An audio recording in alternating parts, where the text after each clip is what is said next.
बात मत कीजिए स्टूडेंट। अब इस चैप्टर का थोड़ा आप इम्पोर्टेंस समझ लो, तब ज़्यादा ध्यान दे पाओगे। एटॉमिक स्ट्रक्चर को मैं 2 पार्ट में डिवाइड करके पढ़ाऊंगा। बिल्कुल बात नहीं करना है अब।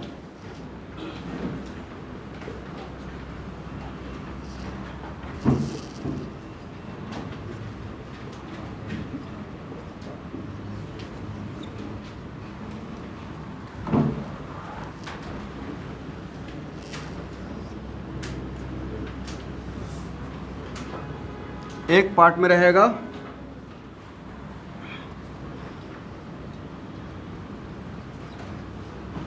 इलेक्ट्रॉनिक, यहाँ पे जो भी बोलते हैं उसको ध्यान सुनिएगा।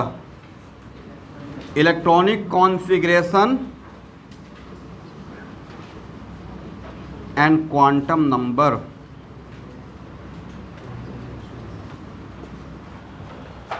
करेक्ट। और ये जो है सेक्शन एटॉमिक स्ट्रक्चर का है, इसको कंप्लीट सीखने के बाद केमिस्ट्री सीखने का नज़रिया आपको थोड़ा चेंज हो जाएगा। मतलब इस केमिस्ट्री के मोटा मोटी केमिकल बॉन्डिंग का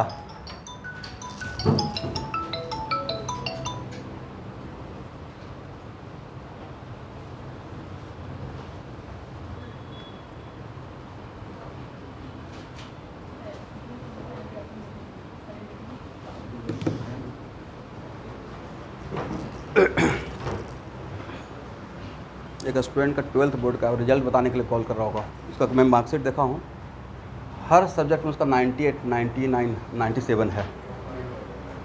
ज़बरदस्त रिजल्ट है। और वो परसेंटाइल भी उसका जेईई में बहुत तगड़ा है, IIT भी निकाल लेगा। लेकिन अभी कट भी नहीं कर सकता हूँ, थोड़ा ख़राब होगा उसको खुशी के मौक़ों पे।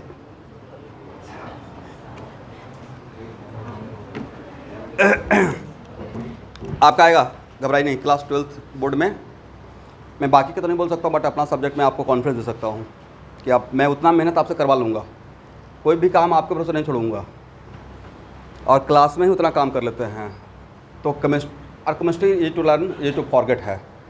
नहीं पढ़ोगे तो दूर चला जाएगा, लेकिन पढ़ते रहोगे, थोड़ा टेंटेटिव रहोगे, बहुत मार्क्स उठता है भाई, भर भर के। IIT वगैरह में इंट्रेंस में भी केमिस्ट्री में मार्क्स उठता है। मैं किसी सब्जेक्ट का वॉइस वगैरह नहीं कर रहा हूँ, मैं भी मैथमेटिकल माइंड का हूँ। बट जिसमें वाइजली क्या काम करना है, जिसमें ज़्यादा स्कोर आएगा तो उसमें थोड़ा एफर्ट लगाएंगे। इक्वली टाइम बांटती है, फिजिक्स में, केमिस्ट्री में, मैथ में, तीनों में इक्वल टाइम बांटना है। बट उसी में उतना टाइम में ही केमिस्ट्री आपको ज़्यादा मार्क्स ला के दिखा देगा, क्योंकि चीज़ें थोड़ा आसान है, तो वो उसमें थोड़ा आपको मार्क्स आएगा। और थोड़ा यहाँ से स्ट्रॉन्ग हो जाओ। अगर यहाँ से सोच रहा हो कि मेरा इंट्रेंस होगा तो होगा, और यहाँ से डर कर सोचोगे 2 साल के बाद क्या होगा देखा जाएगा, प्रेजेंट में जिएंगे, सब्जेक्ट सीखना है। ये सोचोगे 2 साल के बाद नहीं होगा तो क्या होगा, कुछ नहीं होता भाई। पेरेंट्स सपोर्ट करते हैं। मोमेंटली लगता है कि पेरेंट्स आपको नहीं सपोर्ट करेंगे, मुझे तो बहुत सपोर्ट किए थे। बोलते थे कि नहीं होने से पटना से घर वापस आना मत आना ऐसा बोलते थे। अब मैं इससे इतना डर जाता था कि नहीं घर वापस जाएंगे तो कहाँ जाएंगे। अब उस डर से और पढ़ना स्टार्ट करता था। मतलब एक बचपन का माइंड, वो लोग मजाक में बोलते थे और मैं उसको दिल से ले लेता था। तो इस चैप्टर का इम्पोर्टेंस ये है कि ये चैप्टर क्लास 12th का 2-3 चैप्टर ऐसा उसमें ज़बरदस्त यूज होगा, और वो वर्ड के लिए इंपॉर्टेंट है। अभी से नाम बोला कोऑर्डिनेशन कंपाउंड। दूसरी बात है कि इस चैप्टर केमिस्ट्री का आपको एक जनरल कॉन्सेप्ट क्लियर करेगा। और chemical bonding, redox reaction, chemical bonding बहुत बड़ा वास्ट चैप्टर है। उसी के अंदर आता है हाइब्रिडाइजेशन, मॉडर्न थ्योरी, उसके बाद रेडॉक्स रिएक्शन, ऑक्सीडेशन रिडक्शन, या फिजिकल केमिस्ट्री का भी बहुत सारा पार्ट में इसका यूज आने वाला है। मतलब एक जनरल कॉन्सेप्ट जिस पे बहुत फोकस करना है।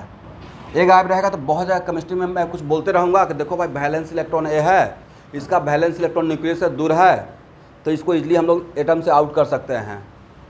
करेक्ट। तो वो सब बात आपको यहाँ के बाद भी समझ में आएगा, तो ये बहुत इंपॉर्टेंट है। सेकेंड सेक्शन रहेगा एटम का मॉडल। बहुत सारा मॉडल है, लाइक रदरफोर्ड मॉडल,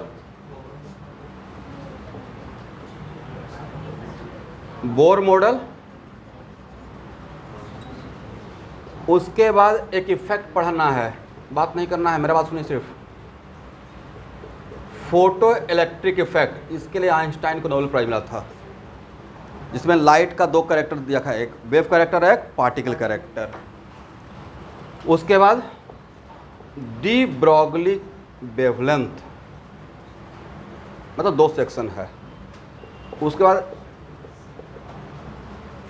इसको लिखने का रिक्वायरमेंट नहीं है स्टूडेंट, बस मैं डिवाइड कर रहा हूँ, मेरा प्लानिंग क्या है इस चैप्टर के लिए। Heisenberg uncertainty principle.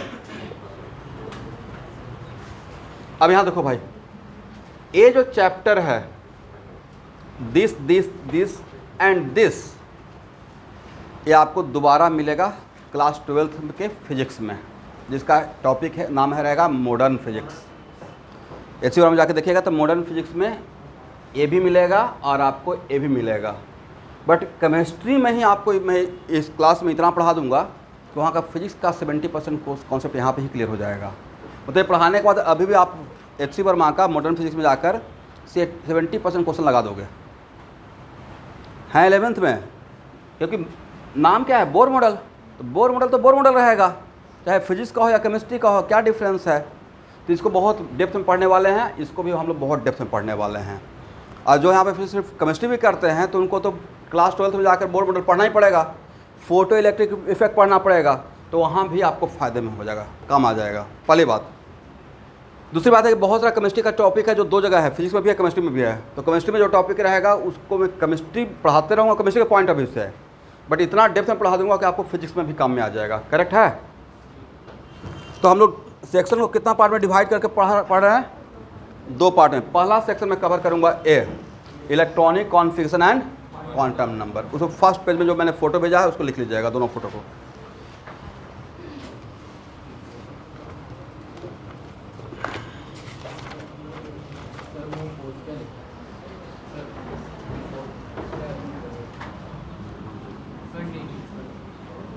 A de Broglie, DE, इसको लिखने का रिक्वायरमेंट नहीं स्टूडेंट, तो 1 by 1 आएगा ही। जस्ट एक मैंने तैयार किया स्ट्रक्चर। अब बिल्कुल बात नहीं करना है,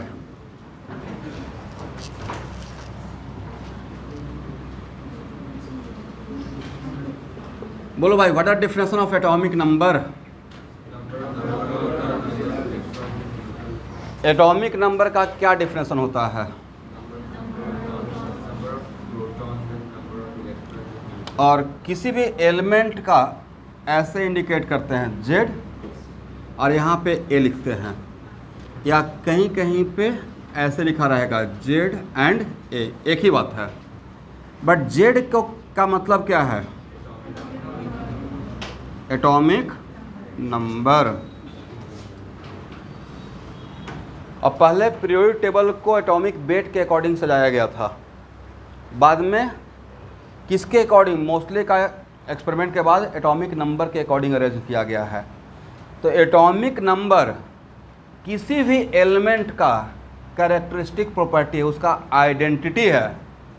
क्या है, एटॉमिक नंबर चेंज हो जाएगा तो एलिमेंट का नाम चेंज हो जाएगा, और जब तक एटॉमिक नंबर चेंज नहीं होगा तब तक एलिमेंट का नाम चेंज नहीं होगा। देन किसका नंबर बोलते हैं, क्या बोलते हैं, नंबर ऑफ प्रोटॉन। हम लोग 8th या 9th में ऐसे भी रटवाएगा था, नंबर ऑफ प्रोटॉन और नंबर ऑफ इलेक्ट्रॉन, बट वो न्यूट्रल एटम के लिए वैलिड रहेगा। किसके लिए वैलिड रहेगा, तो बेटर है कि हम लोग नंबर ऑफ प्रोटॉन ही पकड़ के रखेंगे। तो number of proton is called what, atomic number. क्या बोलेंगे, तो बोलो भाई, सोडियम का आप लोग 1 से 30 तक हर एलिमेंट का विथ एटॉमिक नंबर रट के आइएगा। तो सोडियम का एटॉमिक नंबर कितना है, तो सोडियम का एटॉमिक नंबर है 11। ये सोडियम चार्ज है या न्यूट्रल है, 0 चार्ज दिखाया हुआ है, राइट।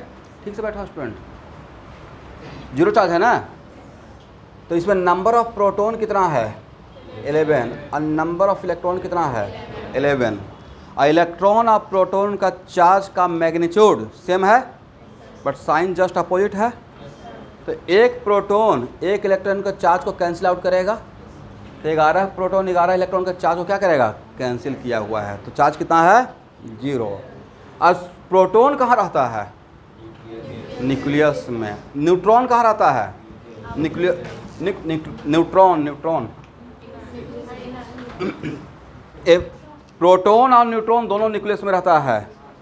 कहाँ रहता है? हम लोग इंडिया में रहते हैं तो इंडियन, तो जो न्यूक्लियस में रहेगा उसको न्यूक्लियॉन्स, न्यूक्लियस में रहने वाला क्या बोलेंगे? न्यूक्लियॉन्स। एक्चुअली यही बोला ही जाता है।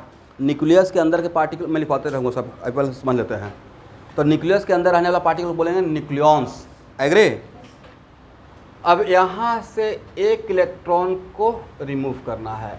आज के बाद अगर कहीं पे मैं माइनस लगाता हूँ मतलब यहाँ से आउट कर रहा हूँ, तो 1 इलेक्ट्रॉन अगर यहाँ से आउट कर दिए तो अब मेरे पास प्रोटॉन कितना बचा हुआ है? प्रोटॉन बचा हुआ है 11 और इलेक्ट्रॉन कितना है? 10। तो 10 इलेक्ट्रॉन 10 प्रोटॉन के चार्ज को तो कैंसिल कर देगा, बट एक प्रोटॉन का चार्ज तो बचा रह जाएगा। तो यहाँ पे चार्ज डेवलप होगा कितना? How much amount of charge? बोलिए 1 यूनिट पॉजिटिव चार्ज। और 1 यूनिट पॉजिटिव चार्ज का मतलब होता है 1 प्रोटॉन का चार्ज। कितना? 1 कूलम चार्ज या 1 प्रोटॉन का चार्ज? 1 प्रोटॉन का चार्ज। एग्री? अब इसका नाम पढ़िए। बोले सोडियम आयन। क्या बोलेंगे? यहाँ क्या बोल रहे हो भाई? यहाँ भी तो सोडियम बोल रहे हो, तो अभी नाम तो सेम ही बोल रहे हो। नाम डिफरेंट है या सोडियम ही बोल रहे हो? तो जब तक नाम सेम बोल रहे हो उसका मतलब इसका एटॉमिक नंबर चेंज। तो कौन किसका मतलब किसी भी एलिमेंट का आइडेंटिटी क्या है?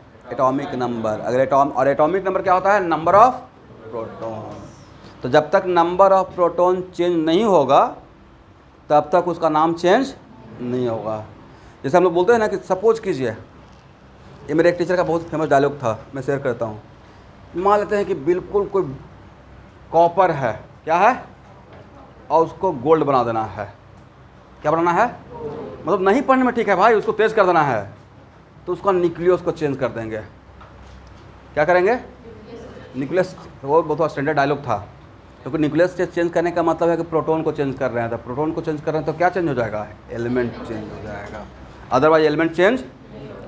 और आप लोग जानते होंगे अमीबा यूनिसेलुलर, एक सेल, करेक्ट है? एक तो अमीबा, एक अमीबा 2 में डिवाइड होता है। वैसे ही आगे चलकर पढ़ेंगे बहुत आगे, एक न्यूक्लियस 2 न्यूक्लियस में डिवाइड होता है, फ्रैगमेंट होता है, राइट? और वो होता है फ्यूजन के प्रोसेस में। उसी कॉन्सेप्ट पे एटम बम बनता है। यूरेनियम ब्रेक करता है, उसको हम लोग क्या करते हैं? एक फास्ट मूविंग न्यूट्रॉन से बम्बार्डिंग करते हैं, वो जाकर उसको इनएक्टिव का, एक्टिव नहीं, हाईली एक्टिव करता है, और तब जाकर न्यूक्लियस ही ब्रेक करता है। क्योंकि यूरेनियम से बेरियम बन जाता है, कुछ और क्रिप्टन बन जाता है, फिर 3 न्यूट्रॉन आउट होता है, समथिंग लाइक दैट। तो हम लोग न्यूक्लियस को ब्रेक कर सकते हैं, बट वो आसान काम नहीं है। तो यहाँ पे आप ज़्यादा टाइम वेस्ट नहीं करेंगे। तो इसका मतलब जब तक आपका नंबर ऑफ प्रोटॉन सेम रहेगा तब तक एलिमेंट का नाम सेम रहेगा, और तब तक हम लोग उसी नाम से उसको बोलेंगे। ये हो सकता है कि मैक्सिमम ये बोल सकते हैं कि न्यूट्रल सोडियम है because there is no charge, ये सोडियम आयन है because there is a charge. Correct है? तो एक लिख लीजिएगा। Atomic number is the identity of element. Atomic number is the identity of element.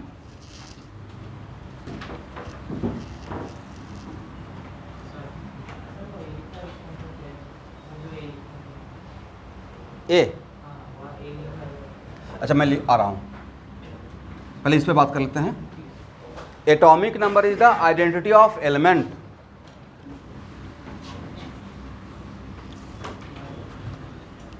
इसका मतलब ये हो गया कि जब तक एटॉमिक नंबर चेंज नहीं होगा तब तक एलिमेंट का नाम चेंज नहीं होगा।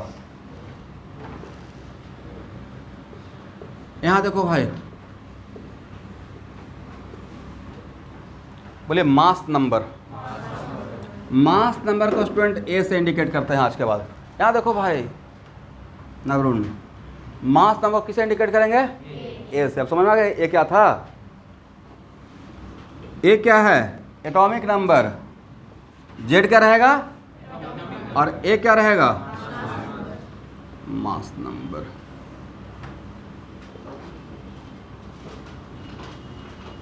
अब एक मिनट, नाम क्या बोले हैं? Mass number. भाई इसका नाम मास नंबर ही क्यों बोला गया? तो जैसा नाम रहेगा वैसा काम भी तो करना पड़ेगा। इसका मतलब किसी भी एटम का मास के लिए कौन सा पार्टिकल, एटम में क्या रहेगा? Neutron, proton, electron. ये 3 टाइप का पार्टिकल से एटम बना हुआ है, लेकिन पूरे एटम का मास के लिए हुआ responsible which particle, protons and neutrons. This is the वजह कि ये जिसका भी नंबर रहेगा वो एटम के मास के लिए रिस्पॉन्सिबल है। और मास of proton by mass of electron को अगर डिवाइड करेंगे तो हम लोग डिवीजन कितने तो मिला था 1836, करेक्ट है। इसका मतलब है कि इलेक्ट्रॉन का मास बहुत कम है प्रोटॉन का। तो एक्चुअल में physical chemistry, not nuclear chemistry, mind it, जहाँ पे फ्यूजन और फिजन का प्रोसेस होगा वहाँ पे mc² इक्वेशन चलता रहता है। कौन सा? Where m is the mass of particle और c² तो जानते ही हैं 3 × 10⁶ का होल स्क्वायर।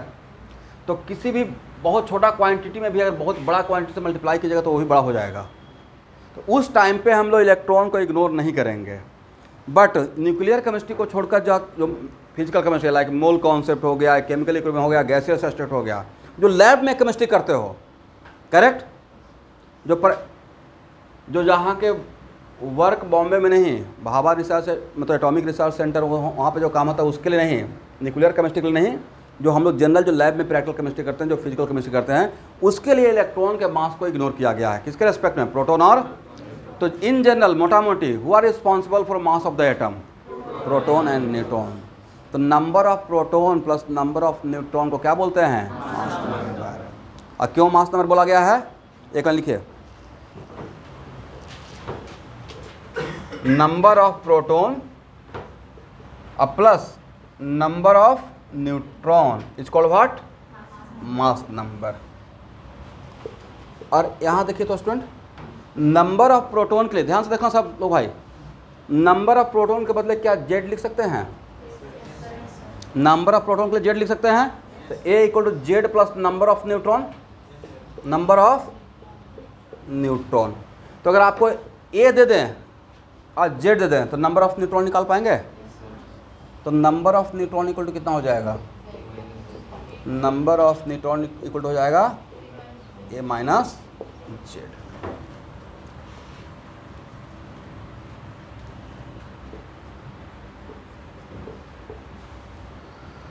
अब एक लाइन वहाँ पे लैंग्वेज बनाइए। Proton and neutron are responsible for mass of the atom. Proton and neutron are responsible for mass of the atom.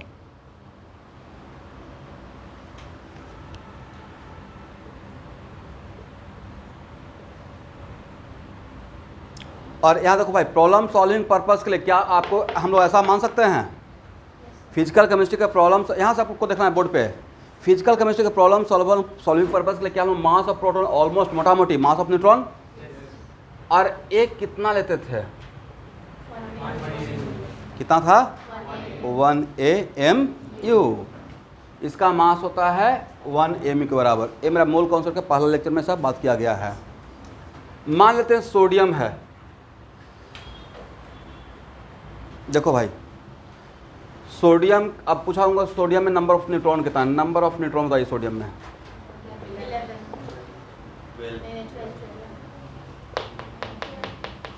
तो नंबर ऑफ न्यूट्रॉन कितना हो जाएगा? 23 माइनस 11 कितना रहेगा? 12। और सोडियम का 1 एटम का मास निकालना है। तो सोडियम का 1 एटम का मास निकालना है तो क्या करेंगे? सारे प्रोटॉन का मास को जोड़ देंगे और सारे न्यूट्रॉन का मास को जोड़ देंगे, और जो कंबाइन जो मास रहेगा सारे, इसका मतलब है कि जितना भी मेरा मास नंबर, मतलब जितना भी यहाँ पे प्रोटॉन का और न्यूट्रॉन का कंबाइन मास जो रहेगा, उन सब मास को एक साथ मिला दिया जाए तो एटम का मास मिलेगा। तो मास ऑफ 1 एटम, ये तो बात मोल कॉन्सेप्ट का ही, बट यहाँ पे थोड़ा देख लेते हैं इस टर्म की वजह से। तो mass of 1 atom of sodium के लिए क्या लिख सकते हैं? 11 इंटू मास ऑफ प्रोटॉन। उसमें प्रोटॉन कितना था? 11 था, क्योंकि वही रिस्पॉन्सिबल है। अब plus what? 12 into mass of neutron, 12 into, और उसके बाद एक कॉन्सेप्ट लगा दें, mass of proton equal to mass of neutron. तो इसको ऐसे लिख सकते हैं 11 mass of proton plus 12 mass of proton. इसको यहाँ पे अप्लाई कर दिए तो क्या मिला?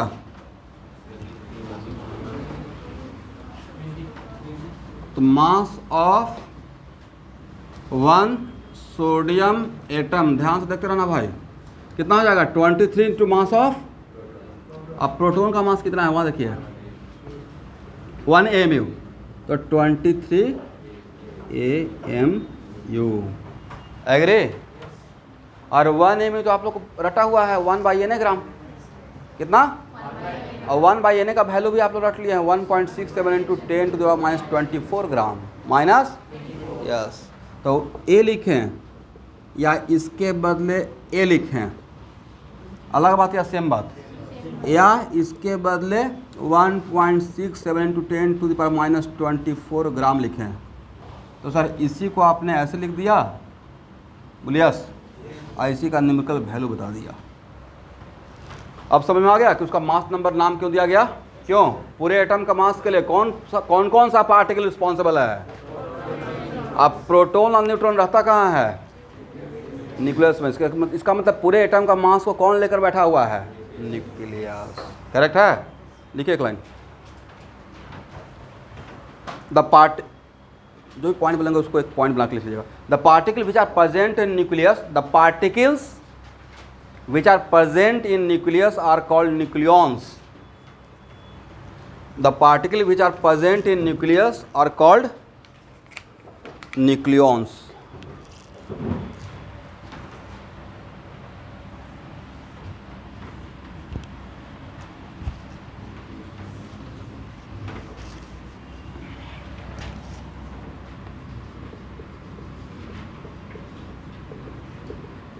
तो मेरा प्रोटॉन और न्यूट्रॉन क्या है, न्यूक्लियॉन्स है।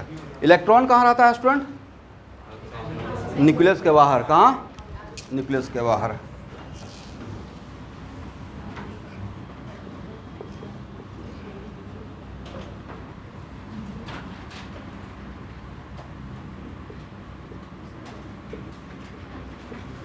ले what is the difference of isotope, इतना ये सब आप पढ़ कर आए हो, क्या बोले, सेम एटॉमिक नंबर, पहला क्वालिटी हो गया। और क्या हो गया स्टूडेंट, डिफरेंट मास नंबर। लेकिन ऑब्जेक्टिव ऐसे घुमा के पूछा जाएगा, आइसोटोप्स आर सेम एलिमेंट या डिफरेंट एलिमेंट। और किसी भी एलिमेंट का एटॉमिक नंबर जब तक सेम रहता है तब तो एलिमेंट सेम है। तो यहाँ पे थर्ड पॉइंट इसमें लिखना है, ठीक है, आइसोटोप्स आर सेम एलिमेंट। अब एक मिनट, अगर एलिमेंट ही सेम है देन व्हाट अबाउट उसका केमिकल प्रॉपर्टी, रिएक्शन करने का तरीका सेम रहेगा, केमिकल प्रॉपर्टी डिफरेंट रहेगा या सेम रहेगा, मोटा मोटी सेम रहेगा। एक और पॉइंट लिखेगा, same chemical property, same chemical property.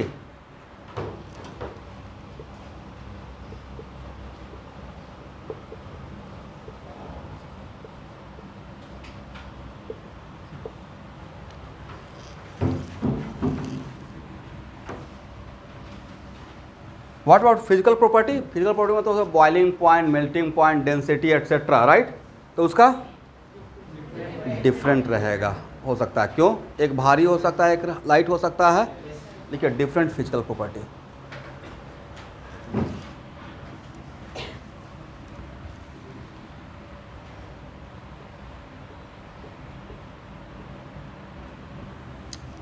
यहाँ देखना है वन, यहाँ देखो सब लोग भाई,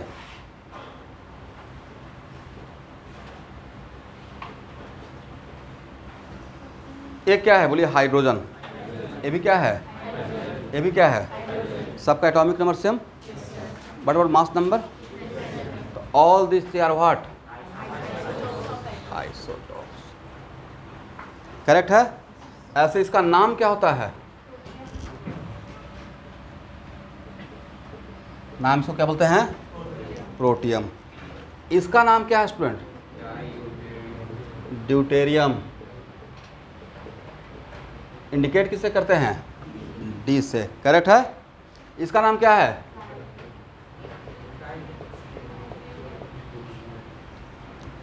ट्राइटियम, राइट। तो ये हो गया प्रोटियम, ये हो गया ड्यूटेरियम, ये हो गया ट्राइटियम। H2O, इसका ना ये क्या है? वाटर। Very good. D2O, जो भी लिखेंगे बोर्ड पे लिखना है, ये क्या है? क्या, कौन सा वाटर? ये आपको 10th या 9th में कहीं पे मिला होगा। Heavy water, known as water. Hard water या हेवी वाटर? हार्ड वाटर भी कुछ होता है, hardness of water and right. और उसमें दो टाइप होता है, temporary hardness and permanent hardness, जो कि आपको सिलेबस में केमिस्ट्री में आगे पढ़ना है। बट इसको heavy water due to deuterium बोला गया है, क्योंकि इसके रेस्पेक्ट में ये लाइट है या हेवी है? हेवी है। तो ये सिंपली वाटर हो गया नाम इसका, और इसका नाम हो गया हेवी वाटर। करेक्ट है स्टूडेंट?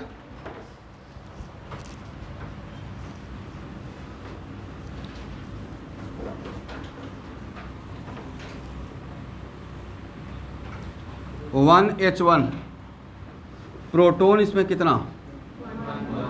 बोलिए 1। और न्यूट्रॉन कितना? Very good. मतलब इसमें सिर्फ प्रोटोन है एक। क्या है? प्रोटोन। तो 1 हाइड्रोजन एटम का मास इक्वल टू क्या बोल सकते हैं? Mass of 1 proton. और 1 हाइड्रोजन एटम का mass equal to mass of 1 proton equal to 1 AMU। कितना AMU? 1 AMU। एग्री? अब चलो भाई, मेरा क्वेश्चन ये है कि यहाँ से इसमें क्या क्या है। अगर मैं ऐसे बोलूँगा कि मेरे पास ये हाइड्रोजन एटम है और न्यूट्रल हाइड्रोजन एटम है, तो आप बोलेंगे सर प्रोटोन एक है और इलेक्ट्रॉन एक है। बोलिए यस, दैट्स व्हाई न्यूट्रल है। यहाँ से 1 इलेक्ट्रॉन को रिमूव कर दिए, तो अब क्या बचेगा? 1 इलेक्ट्रॉन को रिमूव करते ही इस पर क्या आ जाएगा? प्लस। यही तो एसिड है। H प्लस एसिड किसको बोलते हैं? HCl को वाटर में अगर डाल दीजिएगा तो क्या मिलेगा? H plus Cl minus. HCl acid, HCl hydrochloric acid, वो एसिड HCl के वजह से है या H प्लस के वजह से है? HCl की वजह से नहीं भाई। अगर 100% अगर प्योर HCl है, नॉट ए सिंगल, ध्यान सुनना मेरे एक बात को, not a single drop of water, तो प्योर HCl में और मॉइस्चर फ्री कर दिए हैं उसको, ऊपर में मॉइस्चर भी नहीं है। मतलब जहाँ जिस बोतल में डाले हैं वहाँ पे से मॉइस्चर को पहले गायब किया गया, वैक्यूम क्रिएट किया गया, तब उसमें HCl डाले हैं। 100% प्योर HCl। उसमें लिटमस पेपर डालोगे कलर चेंज नहीं दिखाएगा। चाहते ना एसिड और बेस का कैरेक्टर करने के लिए लिटमस पेपर टेस्ट करते हैं, कलर चेंज नहीं दिखाएगा। क्यों? प्योर HCl में H प्लस नहीं है। आपका नाम है कि हाँ आप एसिड हो, लेकिन एसिड काम ही नहीं कर रहे हो। तो एसिड जो HCl था, एसिड वो किसके वजह से था? क्योंकि वो वाटर में डिजोल्व होने के बाद H प्लस देता है। क्या देता है? In general we know that non metal का ऑक्साइड एसिडिक होता है, and we know that metal का ऑक्साइड तो एसिडिक होता है, बेसिक होता है। उसको चेक करने के लिए वाटर में डालते हैं। लाइक सोडियम ऑक्साइड को वाटर में डालोगे तो सोडियम हाइड्रोक्साइड बनता है, वो H माइनस देता है, राइट। वैसे ही SO3 गैस को अगर वाटर में डालोगे, मिक्स करोगे तो H2SO4 देगा। क्या देगा? और वहाँ पे H प्लस देगा। तो इसी के वजह से दोस्तों ये क्या है? इसी को हम लोग एसिड का कैरेक्टर मानते हैं। 1 मिनट। बट इलेक्ट्रॉन तो यहाँ से हटा दिए। अब इस H प्लस में अभी भी तो इसको क्या बोलेंगे? Hydrogen ion. अब इसमें प्रोटोन, हाइड्रोजन बोल रहे हो भाई, अभी भी हाइड्रोजन ही बोल रहे हो। प्रोटोन कितना? इलेक्ट्रॉन कितना?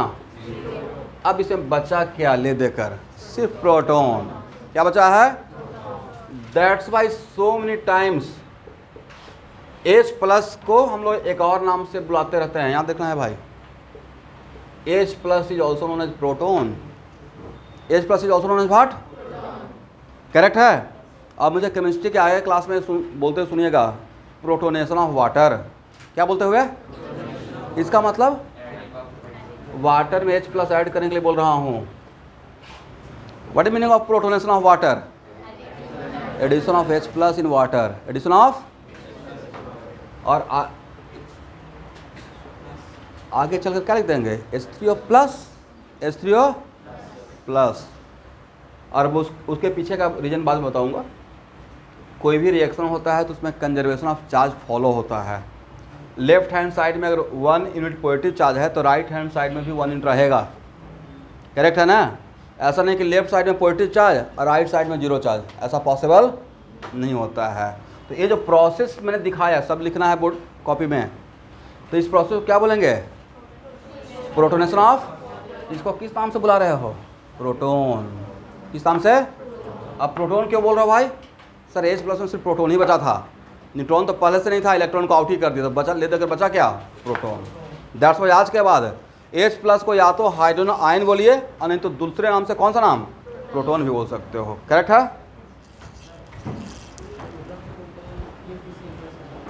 क्योंकि इसमें सिर्फ प्रोटोन बचा। क्या बचा? यस, इलेक्ट्रॉन यहाँ बोला मैं, यहाँ पे हटा दिया। ये इसका मतलब क्या है? माइनस का मतलब रिमूव करना। माइनस का मतलब कहाँ से? प्लस लिखते थे, मतलब क्या? ऐड कर रहे हैं। तो यहाँ पे क्या क्या था? एक प्रोटोन, इसमें एक इलेक्ट्रॉन। न्यूट्रॉन था? न्यूट्रॉन तो पहले ही निकाल लिया कि जीरो था। कितना था? जीरो था। हाइड्रोजन, ध्यान से देखिएगा, इसमें 1H1 लिखते हो भाई, तो इसमें प्रोटोन कितना है? 1। क्यों 1 है? क्योंकि एटॉमिक नंबर 1 है। और न्यूट्रॉन निकालने का तरीका क्या बताए थे? A minus Z, 1 minus 1 equal what? तो भाई और ए, इसका मतलब कंक्लूजन इज दैट कि हाइड्रोजन में प्रोटोन है 1, न्यूट्रॉन है 0 और इलेक्ट्रॉन है 1। तो पूरे हाइड्रोजन एटम में 2 ही पार्टिकल है, एक प्रोटोन और एक इलेक्ट्रॉन। और आप 2 पार्टिकल था, उसमें एक को हटा ही दिए, तब उसमें बचा क्या? कौन सा particle? Proton. That's why it is also known as proton. Correct है?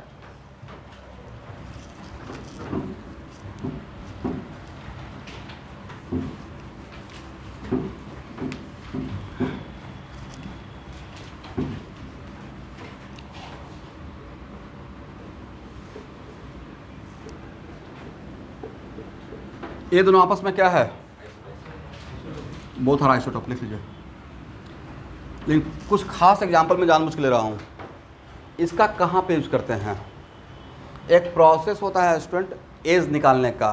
कोई चीज़ 1 लाख साल पुराना है तो उसका एक टेक्निक है, जिस टेक्निक का नाम है कार्बन डेटिंग। और कार्बन डेटिंग में C14 यूज करते हैं। क्या यूज करते हैं? लिख लीजिए, use in C14, sorry use in carbon dating. C14 का यूज कहाँ पे है? बोलते ना डायनासोर 1 लाख साल पुराना था धरती पे, और उसका कहीं पे मिला, कुछ हड्डी मिल गया, तो उसका एज पता करने के लिए हम लोग इस प्रोसेस का यूज करते हैं। That is called what?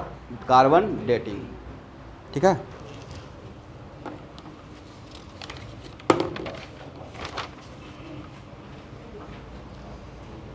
चलिए,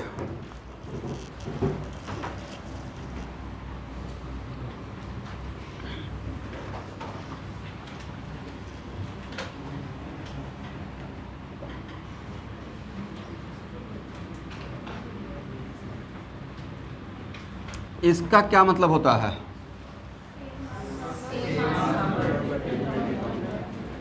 सेम मास नंबर। करेक्ट है?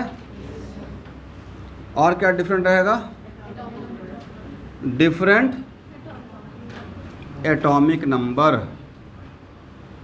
एक मिनट, और जैसे ही आपने बोल दिया कि एटॉमिक नंबर डिफरेंट है, मतलब एलिमेंट डिफरेंट है, तो objective isobars are same element या डिफरेंट एलिमेंट?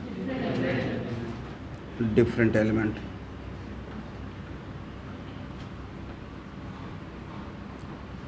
और डिफरेंट एलिमेंट है तो उसका केमिकल प्रॉपर्टी सेम रहेगा या डिफरेंट रहेगा?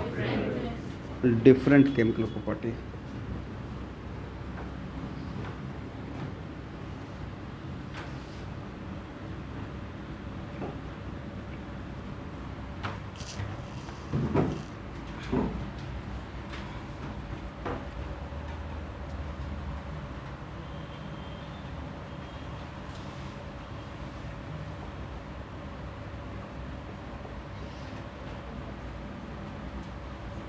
देखिए, ये दोनों आपस में क्या है?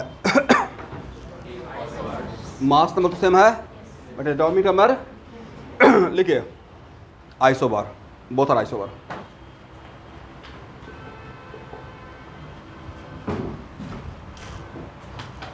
फैन को बंद कीजिए।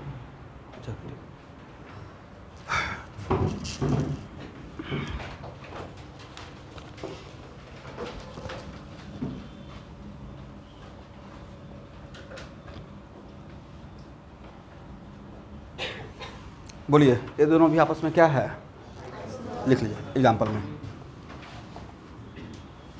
एक है हाइड्रोजन और एक है हीलियम, हाइड्रोजन एंड हीलियम।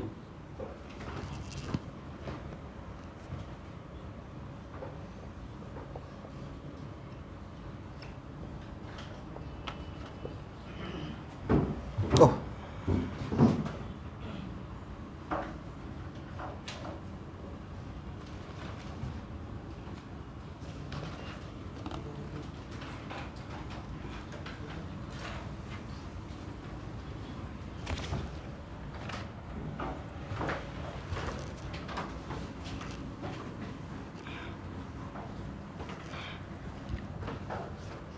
अब बोलिए स्टूडेंट, आइसोटोन क्या होता है?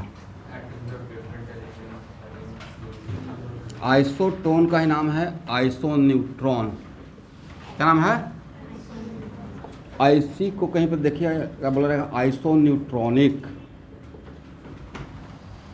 तो यहाँ से पता नहीं चलेगा, बट यहाँ से तो पता चल जाएगा। आइसो का मतलब सेम, न्यूट्रॉन का मतलब न्यूट्रॉन। एक लिखिए इसमें,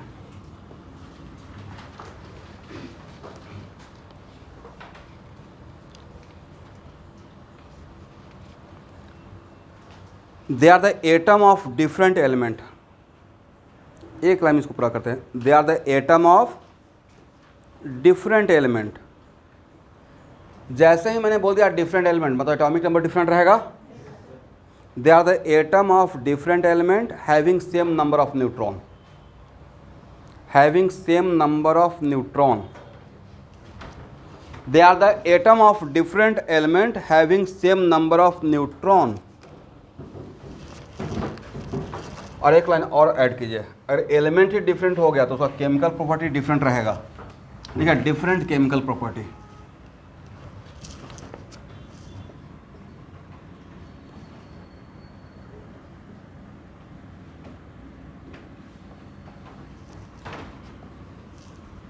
बोलो भाई, इसमें यहाँ देखिएगा, इसमें यहाँ देखना है नंबरून, नंबर ऑफ न्यूट्रॉन कितना होगा, जल्दी से काउंट कर बताइए। 6।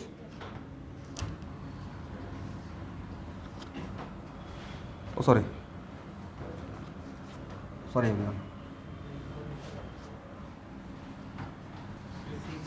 इसमें नंबर ऑफ न्यूट्रॉन कितना रहेगा? 6 रहेगा। तो दोनों में नंबर ऑफ न्यूट्रॉन सेम है, बट क्या एलिमेंट सेम है? एक है बोरॉन, दूसरा है कार्बन। तो आपस में क्या हो गया? आइसोटोन। लिखिए, बोथ आर आइसोटोन।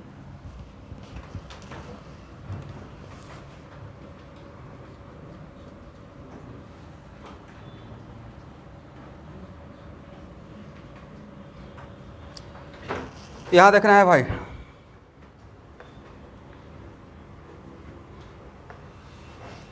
इसमें नंबर ऑफ न्यूट्रॉन कितना? 2। इसमें भी कितना? न्यूट्रॉन सेम है बट एलिमेंट तो डिफरेंट है। दोनों आपस में क्या हो गया? आइसोटोन।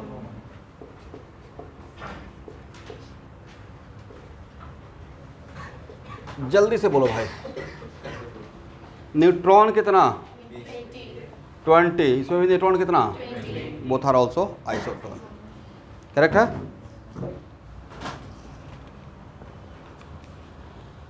तो मुझे लगता है कि इतना बातें आप जानते थे पहले से। एटॉमिक नंबर क्या होता है, नहीं आता तो जानना चाहिए था। मास नंबर क्या होता है, आइसोटोप क्या होता है, आइसोबार क्या होता है, और आइसोटोन क्या होता है। और इस पे ऑब्जेक्टिव एक बार यहाँ देखो स्टूडेंट, जेईई मेन में क्वेश्चन आया हुआ था, कोई 2 एलिमेंट दिया हुआ था। मतलब ये मैं IQ लेवल क्वेश्चन दे रहा हूँ। कभी कभी ऐसा होता है ना कि आपको 100% नॉलेज नहीं है, मल्टीपल चॉइस का एग्जाम में बैठे हुए हो, 100% नॉलेज नहीं है, but you are very much sure that कि 3 ऑप्शन बिल्कुल करेक्ट नहीं है। आप जान रहे हो, इतना नॉलेज था आपका। 4th एक ऐसा टर्म था जिसके बारे में आप नहीं जानते थे, तो आंसर क्या रहेगा? 3 के बारे में श्योर हो तो मान लेते हैं कि एक टर्म इसमें था, 2 एलिमेंट दिया हुआ था, उसमें which of the both are related by अपना आइसोटोप, आइसोबार और आइसोटोन, और आपने कैलकुलेट कर लिया, इन तीनों में कुछ भी नहीं था, और उसमें एक टर्म आया आइसोडाइफर। कौन सा टर्म? तो करेक्ट ऑप्शन क्या होता? आइसोडाइफर। तो ये आप लोग नहीं जानते हो, लिखिए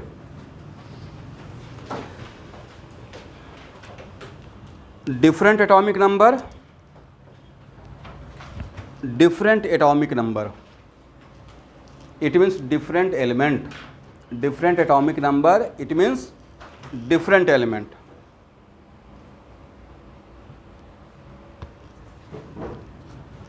ये पहला पॉइंट बन जाएगा। अब सेकंड पॉइंट लिखिएगा, both have same difference of, both have same difference of neutron and proton. यहाँ देखिए दोनों का क्या सेम होना चाहिए? न्यूट्रॉन सेम, प्रोटॉन सेम, या न्यूट्रॉन प्रोटॉन का डिफरेंस सेम? मैंने क्या बोला? Same difference of what? Same difference of neutron and proton, मतलब n-p का वैल्यू सेम होना चाहिए। अब आज बात, कोई भी ऐसा दो डिफरेंट एलिमेंट करेक्ट है जिसका क्या सेम होना चाहिए? n-p का डिफरेंस। अगर ये वैल्यू अगर सेम है मतलब उन दोनों को आपस में कौन सा रिलेशन बोलेंगे? आइसोडाइफर कहेंगे। For example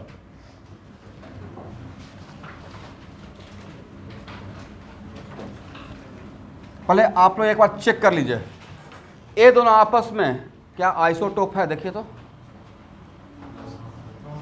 mass number same होना चाहिए, नहीं है। क्या आइसोबार है? आइसोबार भी नहीं है, राइट। उसके बाद क्या आइसोटोन है? एक बार चेक की तो आइसोटोन के लिए इसमें कितना न्यूट्रॉन?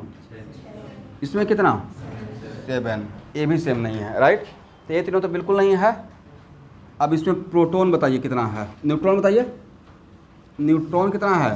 6, प्रोटॉन कितना है? 5। तो n-p का वैल्यू कितना है? 1। यहाँ बोलो भाई, न्यूट्रॉन कितना है?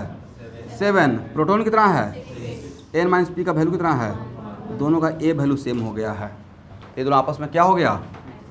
ठीक है, बोथ आर आइसोडाइफर। ठीक है, बोथ आर आइसोडाइफर।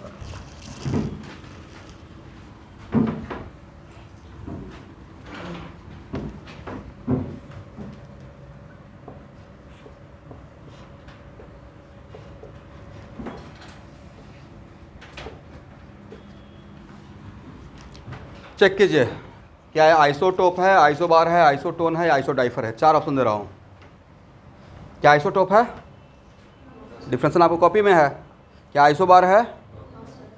आइसोटोन है? आइसोटोन का न्यूट्रॉन निकालना है। क्या न्यूट्रॉन सेम है? इसमें न्यूट्रॉन कितना है? 8। प्रोटॉन कितना है? न्यूट्रॉन कितना है? 10। प्रोटॉन कितना है? 9।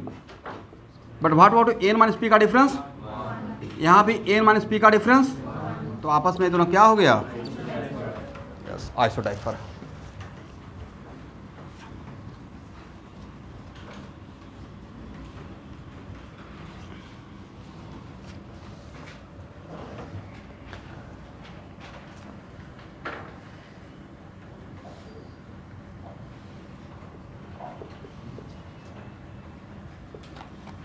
यहाँ देखिएगा स्टूडेंट, इसको क्या पढ़ोगे? पढ़िए, पॉइंट बनाइए। They are the molecules, they are the molecules which have same number of atoms. They are the molecules which have same number of atoms, same number of atoms, as well as same number of electron, same number of atoms as well as same number of electrons. वैसा कोई भी दो molecule जिस molecule में total atom same होना चाहिए और total electron अगर दोनों इक्वल हुआ तब जाकर उन दोनों मॉलिक्यूल के बीच में रिलेशन को क्या बोलेंगे? आइसोएस्टर। फॉर एग्जांपल CO2 और N2O। यहाँ देखिए CO2 के एक मॉलिक्यूल में कितना एटम? बोले 3। कार्बन का 1, ऑक्सीजन का 2। इसमें कितना एटम्स है भाई? 3। इसमें कितना एटम है? एक कंडीशन तो सेटिस्फाई कर दिया। सेकंड कंडीशन चेक करते हैं। CO2 का 1 मॉलिक्यूल में कितना इलेक्ट्रॉन? कार्बन में 6 इलेक्ट्रॉन होता है, एटॉमिक नंबर 6 है ना। ऑक्सीजन का कितना एटॉमिक नंबर? बोलो भाई 8। तो ऑक्सीजन का 1 एटम में कितना इलेक्ट्रॉन रहेगा? बोलिए 8। तो 8 + 8 अब +6 कितना हो जाएगा? 22।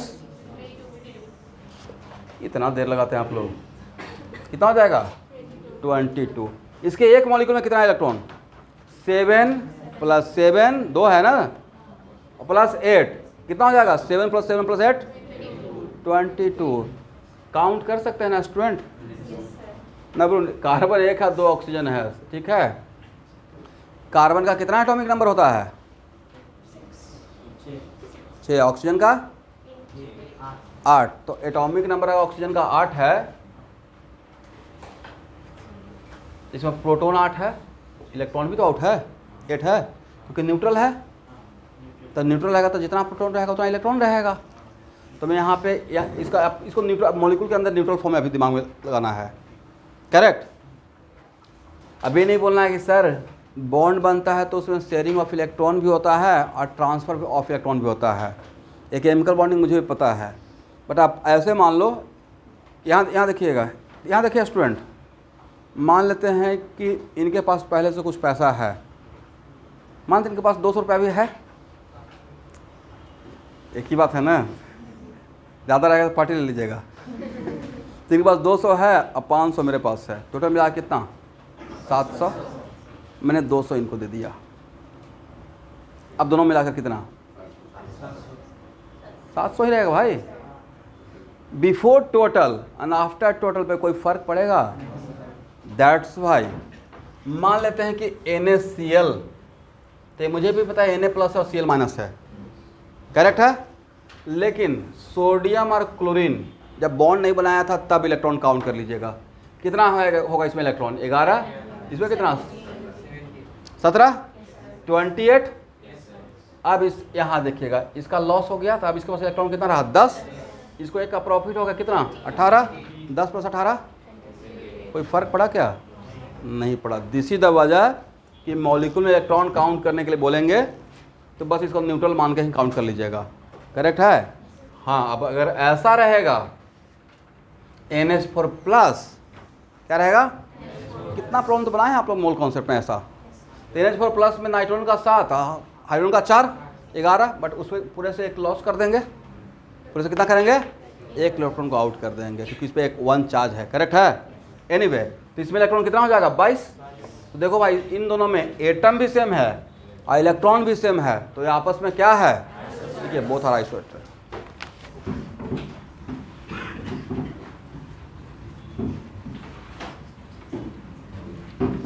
करेक्ट है।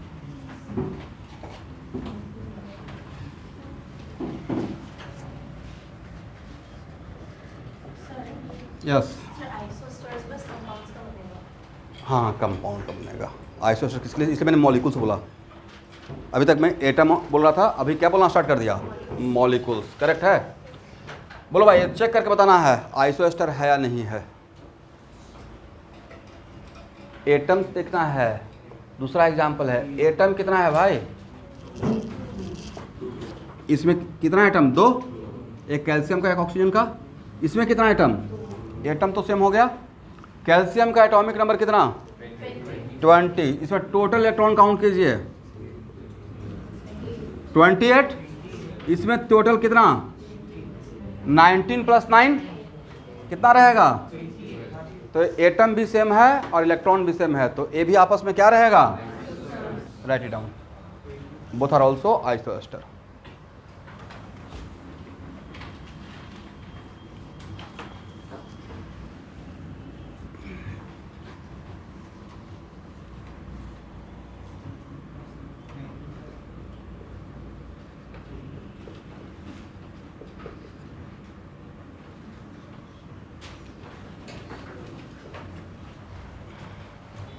इलेक्ट्रॉनिक मेडिकल के बच्चे, आप लोग एक क्वेश्चन बैंक परचेस किया होगा जिसका हेडिंग होगा chapter wise, topic wise, chemistry का।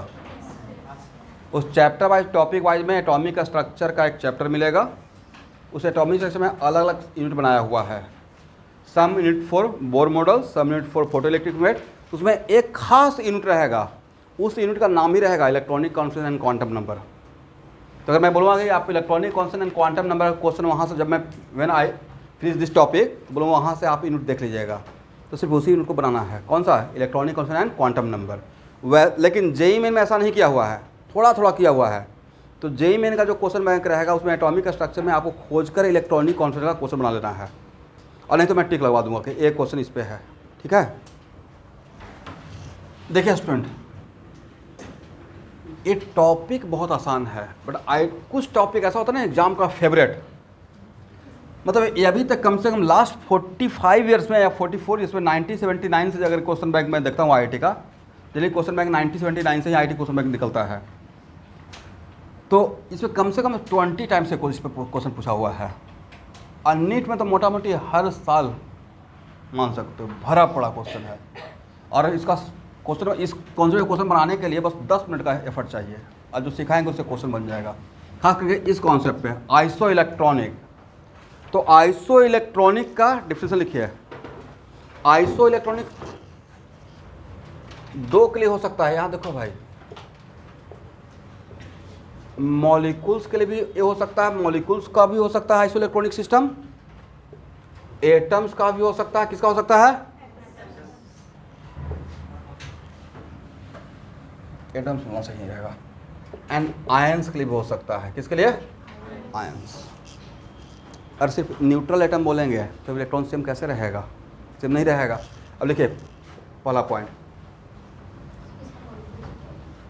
मॉलिक्यूल्स का भी हो सकता है, आयंस का भी हो सकता है। एक minute, but is it compulsory कि आयंस में सिर्फ सिंगल एटम ही रहेगा? सिंगल एटम हो भी सकता है। और फॉर एग्जांपल सोडियम आयन, तो सोडियम आयन में कितना एटम? सोडियम का एक एटम। अब बोलेंगे अमोनियम आयन, तो अमोनियम का 1 आयन में कितना एटम? 5 एटम। तो सिंगल एटम का भी आयन हो सकता है और मल्टीपल एटम का भी आयन हो सकता है। Same number of electron if any two particle having same number of electron, if any two particle having same number of electron, then they are isoelectronic. Then they are isoelectronic.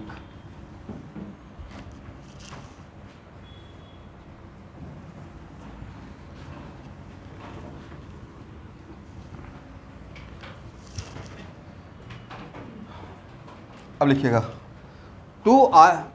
अब ये statement दे रहे हैं single atom के लिए, वैसा ion जिसमें कितना atom हो? सिंगल एटम हो। If ions having, if atom और ion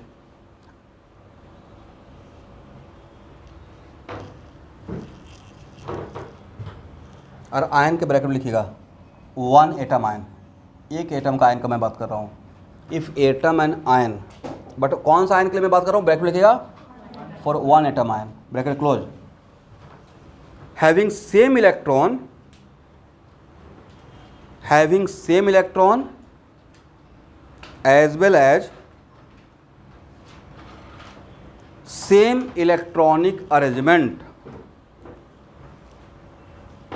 as well as same electronic arrangement,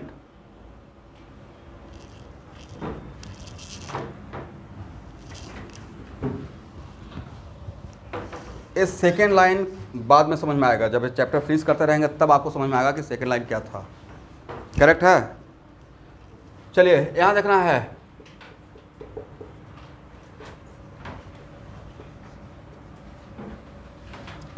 nitrogen के पास कितना इलेक्ट्रॉन? 7। अगर N3 माइनस लिखते हैं तब कितना इलेक्ट्रॉन? निगेटिव का मतलब लॉस या गेन? गेन ना भाई, पहले से 7 था, 3 बाहर से आ गया तो कितना रहेगा? 10। Very good. ऑक्सीजन के पास कितना इलेक्ट्रॉन? 8। Very good. फ्लोरीन के पास कितना इलेक्ट्रॉन? अब कितना इलेक्ट्रॉन? तो N3 minus, O2 minus, F minus, सबके पास नंबर ऑफ इलेक्ट्रॉन सेम है। एग्री? तो क्या बोल सकते हैं, all this three are isoelectronic. लिखिए all this three are isoelectronic, all this three are iso electronic.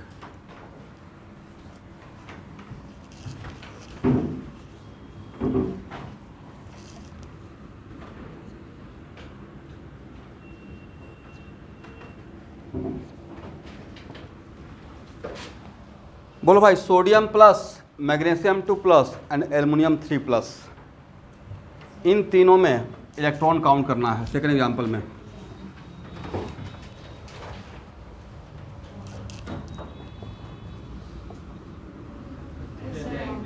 10, इसमें 12 में 2 10, इसमें all this three are also iso electronic.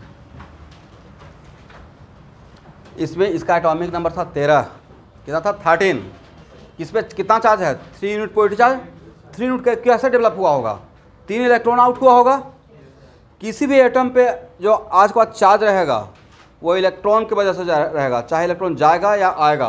Proton नहीं जाएगा नहीं आएगा, वजह प्रोटॉन न्यूक्लियस में होता है। कहाँ होता है, तो निगेटिव भी रहेगा तो इलेक्ट्रॉन के वजह से ही रहेगा, अब पॉजिटिव भी रहेगा तो निगेटिव कब रहेगा, जब इलेक्ट्रॉन आएगा। अब पॉजिटिव कब रहेगा, जाएगा। ट्रांसफरेबल कौन है, प्रोटॉन ट्रांसफरेबल, वो कहाँ बैठा हुआ है, न्यूक्लियस में। समझ में आ गया।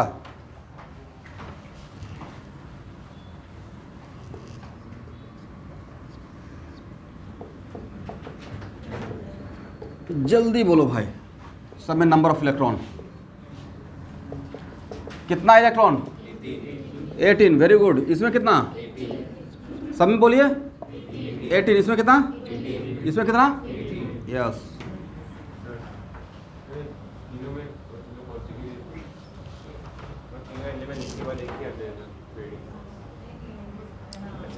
अच्छा नहीं, ये नहीं बोल सकते हैं। यहाँ देखो भाई, एक कॉन्जुगेटिव है क्या, ऐसा चांस की बात है कि मैं एक साथ ले रहा हूँ कि चीज़ें आसान लगे, बट आइसो इलेक्ट्रॉनिक कंडीशन क्या है, सेम इलेक्ट्रॉन सेम अरेंजमेंट। वो कॉन्जुगेटिव हो भी सकता नहीं भी हो सकता है। फॉर एग्जांपल नाइट्रोजन यहाँ है, फ्लोरीन यहाँ है, बीच में ऑक्सीजन है, राइट, या नाइट्रोजन और सोडियम प्लस ऐसे दिखा देते हैं, क्या कॉन्जुगेटिव है, ये दोनों आपस में आइसो इलेक्ट्रॉनिक है या नहीं है। सॉरी, ये 10 इलेक्ट्रॉन, इसमें कितना आपस में आइसो इलेक्ट्रॉनिक हुआ या नहीं हुआ, हुआ। इससे मतलब नहीं कॉन्जुगेटिव है या नहीं है, एडजेसेंट है या नहीं है, करेक्ट है। बट सब चीज़ों को ज़्यादा अच्छे से समझने के लिए ऐसे ले रहे हैं। बोलिए सब में 10 इलेक्ट्रॉन है, तो क्या इन सबको बोलेंगे आइसो इलेक्ट्रॉनिक। देखिए all this are isoelectronic. तो कम 10 क्वेश्चन तो यही मिलेगा कि which of the following are isoelectronic, तो ऐसा चेक कर लीजिएगा। ओके स्टूडेंट, क्रोमियम का एटॉमिक नंबर क्या होता है, 24। तो इसमें इलेक्ट्रॉन कितना है, 24, राइट।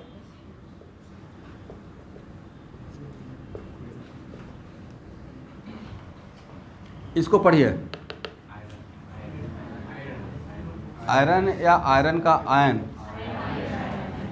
आयरन है, आयरन बोलिएगा तो मैं ये लिखूंगा, बोलिए एफी आयंस, राइट। बट ये कौन सा आयन, बोलिए अस, फेरस, इसको बोलिए फेरिक। किसी भी एटम का 2 वैलेंसी है तो हायर वाला में एक लगाएंगे और लोअर वाला में अस लगाएंगे जनरली। हायर वाला में क्या, एक, फेरिक, और लोअर वाला में फेरस, करेक्ट है। आज जिस देखिए H2SO4 और एक है H2SO3, यहाँ देखो भाई थोड़ा सीखो कुछ। इस एसिड का नाम बताइए, वेरी गुड, सल्फ्यूरस, अस। इसका नाम स्टूडेंट, लास्ट में क्या है, 2 लेटर, एक, और इसका लास्ट क्या है, अस। तो जिस एसिड के लास्ट में अस आएगा उसका सॉल्ट में आइट आता है। क्या लिखेंगे, इसका जो सॉल्ट बनेगा उसमें इसका नाम जो रहेगा ना वो सल्फाइट हो जाएगा, सोडियम सल्फाइट, आइट। और जिसमें ईक रहता है उसके सॉल्ट में लास्ट में एट आता है, सोडियम सल्फेट। तो एसिड में एस है तो उसका सॉल्ट में उसका नाम क्या में बनेगा?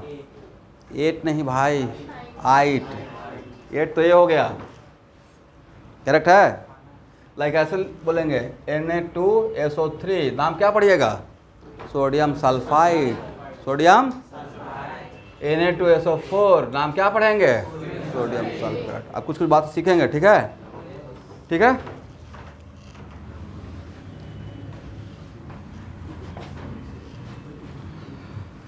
चलिए, मेरा क्वेश्चन ये था, आयरन का एटॉमिक नंबर कितना होता है? 26। 1 से 30 तक रखना है, ज़्यादा नहीं, 1 से 30 तक एटलीस्ट। आयरन का एटॉमिक नंबर था 26। Fe2+ में कितना इलेक्ट्रॉन बचा हुआ रहेगा? 2 चला गया।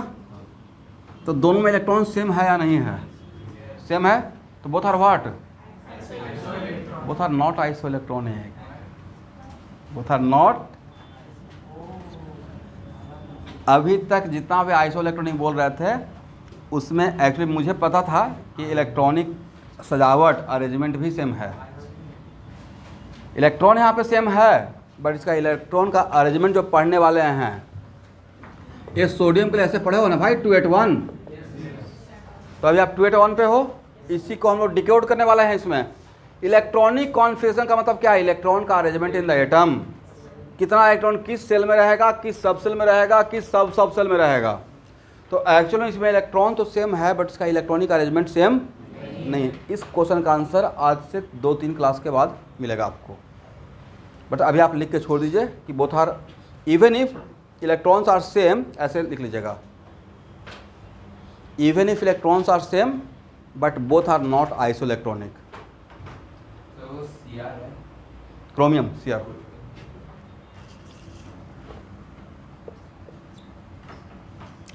even if electrons are same but both are not isoelectronic because electronic arrangement are not same।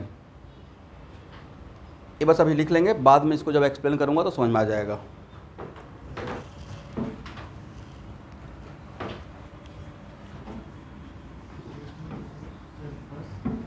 Electronic arrangement are not same, but electronic arrangement क्या होता है उसको हम लोग बाद में अभी पढ़ेंगे, तब जाकर आपको समझ में आएगा मैंने रीजन क्या बोला। अभी तक जितना भी मैं लिया था एग्जाम्पल इससे पहले, उसमें एक्चुअली मेरे बैक ऑफ द माइंड चल रहा था कि इलेक्ट्रॉनिक अरेंजमेंट भी सेम है, तो उसमें मैंने आपको इन्वॉल्व नहीं किया, इसलिए आप वहाँ तक बोल सकते हो। अब लिखिए, आयंस ऑफ, हेडिंग बनाइएगा, ions of single atom. Ions of single atom, अब जो कॉन्सेप्ट देने जा रहे हैं वो है ions for single atom. Ions of single atom मतलब 1 एटम का आयन का बात करने जा रहे हैं।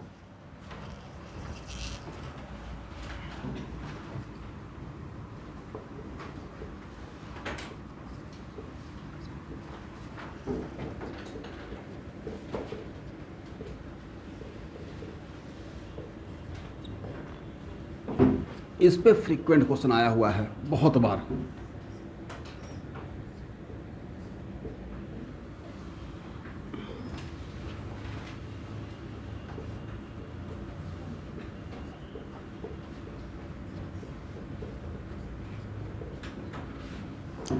देखिए, आपका एक चैप्टर है केमिस्ट्री में जिसका नाम है पीरियोडिक प्रॉपर्टी। तो size of atom, size of ion exactly हम लोग वहाँ पढ़ेंगे, बट यहाँ पे सिर्फ आइसो इलेक्ट्रॉनिक सिस्टम, एक रफ आइडिया। तो किसी भी एटम का साइज, किसका?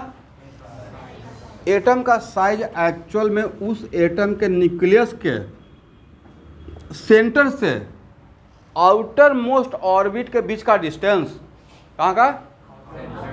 आउटर मोस्ट का मतलब उसके बाद कुछ नहीं है, राइट।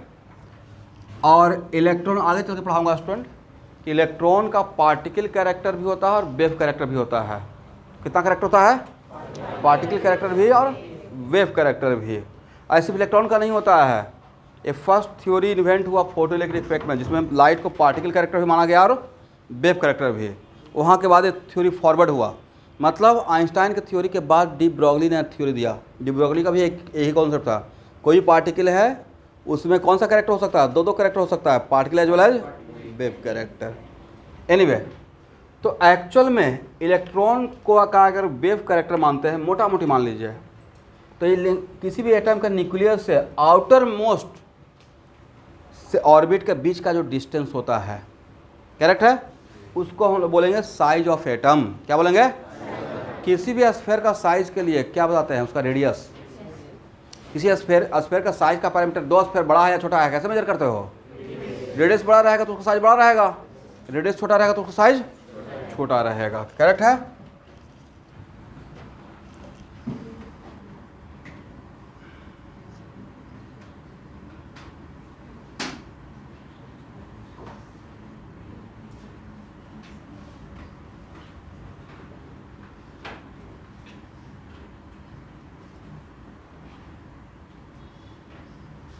एक डॉट इलेक्ट्रॉन को दिखा रहा हूँ, देखिए तो स्टूडेंट कितना डॉट दिए हैं, ये ड्रॉ करना है। और न्यूक्लियस में कितना प्रोटॉन है? 10 प्रोटॉन है। और इसमें इलेक्ट्रॉन कितना है? इलेक्ट्रॉन 10 है। वेरी गुड, इलेक्ट्रॉन 10 है।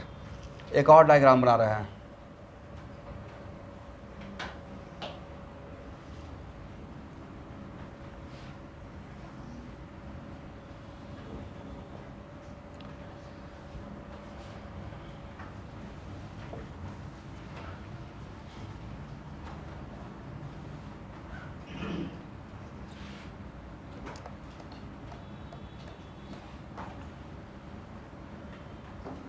कितना इलेक्ट्रॉन है? 10। अब मेरा बहुत सिंपल सा क्वेश्चन है कि प्रोटॉन और इलेक्ट्रॉन के बीच में रिपल्सन होगा या अट्रैक्शन होगा? अट्रैक्शन होगा, राइट। दोनों में एक बात कॉमन बताइए सर, दोनों आइसो इलेक्ट्रॉनिक है, 10-10 इलेक्ट्रॉन। दोनों में सेम कॉमन क्या है? इलेक्ट्रॉन सेम है। और अनकॉमन क्या है? प्रोटॉन डिफरेंट है। कहाँ पे इलेक्ट्रॉन और न्यूक्लियस के बीच में ज़्यादा अट्रैक्शन होगा? कहाँ पे न्यूक्लियस और इलेक्ट्रॉन के बीच ज़्यादा अट्रैक्शन? तो सर दोनों कॉमन तो इलेक्ट्रॉन था, अनकॉमन था कि इसके न्यूक्लियस में 12 प्रोटॉन है। तो जहाँ पे प्रोटॉन ज़्यादा रहेगा तो पॉजिटिव चार्ज ज़्यादा रहेगा, तो इलेक्ट्रॉन को रिपेल करेगा या इलेक्ट्रॉन को अट्रैक्ट करेगा? अगर इलेक्ट्रॉन को अट्रैक्ट करेगा तो ये जो इलेक्ट्रॉन है, ये जो सेल बना हुआ है इलेक्ट्रॉन का, किसका बना हुआ है? ये सेल और ऑर्बिट किससे बना हुआ है? इलेक्ट्रॉन का। वो एक्सपैंड करेगा या कॉन्ट्रैक्ट होगा? करेक्ट है। इसका मतलब इन दोनों में किसका साइज बड़ा होना चाहिए? इसका साइज बड़ा होना चाहिए और इसका साइज छोटा होना चाहिए, करेक्ट है। तो लेमन लैंग्वेज में आइसो इलेक्ट्रॉनिक सिस्टम के लिए और किसके लिए हम लोग बात कर रहे हैं एवरीवन? इसमें कम से कम तो 10 बार क्वेश्चन पूछा हुआ है जो मैं पढ़ा रहा हूँ। Size of atom and ions, but ions में कौन सा? सिंगल आयंस की बात कर, सिंगल एटम आयंस की बात कर रहे हैं, करेक्ट है। तो उसमें इलेक्ट्रॉन सेम रखे हैं बट प्रोटॉन डिफरेंट किए हैं। तो क्या यहाँ से बात बोल सकते हैं इसके लिए? For iso electronic system, but single atom का सिस्टम, मल्टीपल एटम का नहीं, क्या बोल सकते हैं? प्रोटॉन ज़्यादा तो साइज कम, प्रोटॉन इंक्रीजेज साइज डिक्रीजेज। किसका साइज? एटम और आयन का। एटम और, या ऐसे बोल सकते हैं प्रोटॉन कम तो साइज ज़्यादा, करेक्ट है। लिख लीजिए, प्रोटॉन इंक्रीजेज देन साइज, किसका साइज? एटम या आयन का।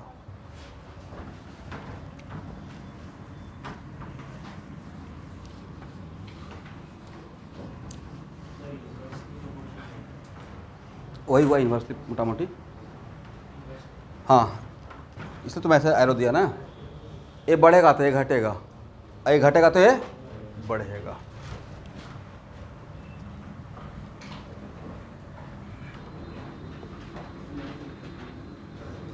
चलो भाई, बट एग्जाम में ये पूछा जाएगा,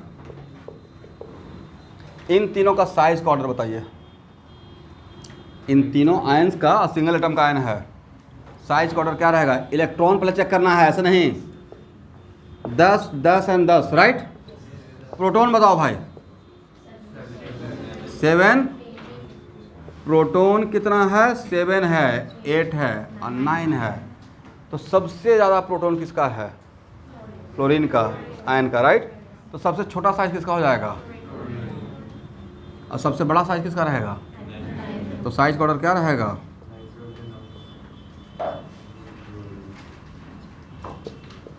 ऐसा क्वेश्चन एग्जाम में आएगा तो बन जाएगा, लिख लीजिए। करेक्ट है ना? लिखो भाई, लिखो लिखो।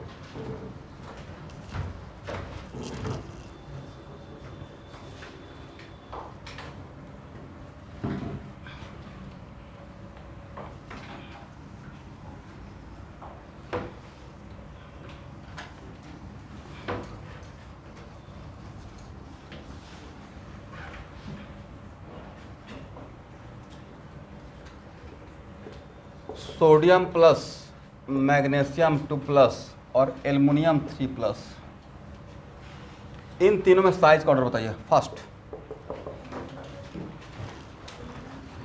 इलेक्ट्रॉन प्लेन निकालना है, कितना? 10, 10 और 10। प्रोटॉन बताइए 11। सबसे बड़ा साइज किसका रहेगा? सोडियम प्लस का। उसके बाद मैग्नीशियम 2 प्लस, उसके बाद एल्युमिनियम 3 प्लस।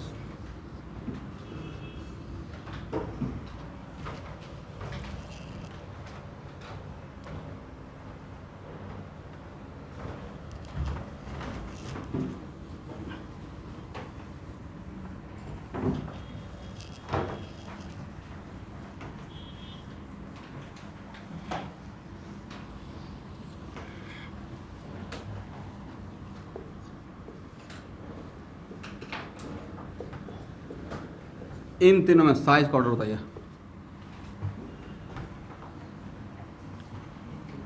पहले इलेक्ट्रॉन काउंट करेंगे, 18, बोलिए 18। कितना? प्रोटॉन काउंट करेंगे,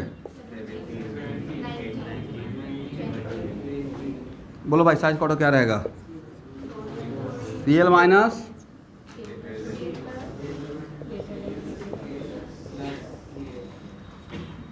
करेक्ट है?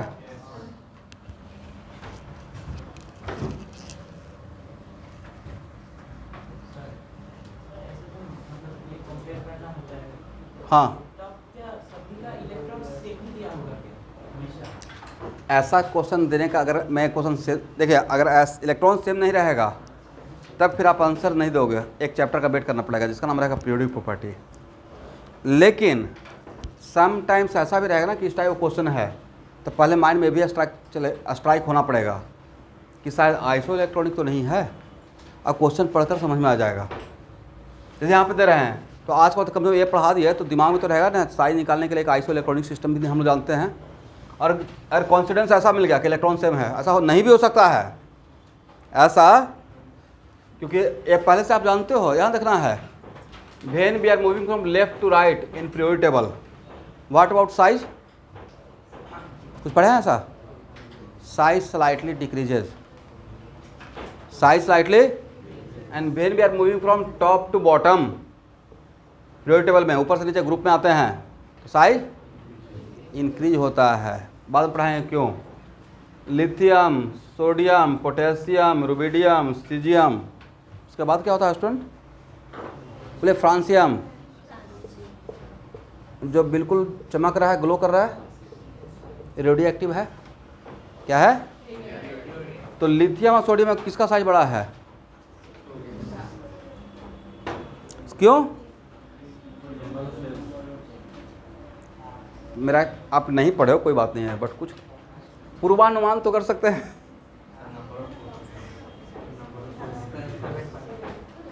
यहाँ देखो भाई, यहाँ से यहाँ जाते हैं तो एक ऑर्बिट बड़ा एक्स्ट्रा ऐड हो जाता है, ऑर्बिट नंबर बढ़ जाता है। इसका आउटर मोस्ट ऑर्बिट है 2, कौन सा? और इसका आउटर मोस्ट ऑर्बिट है तो एक, इसमें 2 ही घर था, इसमें 3 घर हो गया। इसमें जाएंगे तो आउटर मोस्ट ऑर्बिट 4 हो जाएगा। तो ऊपर से नीचे आते हैं from top to bottom in the periodic table, then size decreases due to what? Increase of atomic orbit number, orbit number. लेकिन इन सब पे अभी ज़्यादा बात नहीं करेंगे, ये सिर्फ आपके लिए मैं ब्रीफिंग कर रहा था। कि इज नॉट कंपल्सरी कि ऑलवेज आइसोइलेक्ट्रॉन रहेगा, बट ये भी तो ज़रूरी है कि ऐसा हो भी सकता है, नहीं भी हो सकता है, हो सकता है तो ऐसे आंसर देंगे, नहीं होगा तो ऐसे आंसर देंगे। करेक्ट है?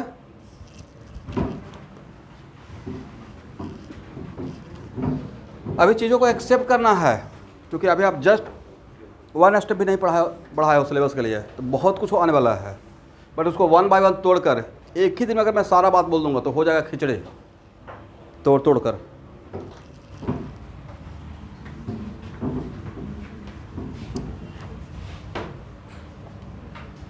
ओके एवरीवन,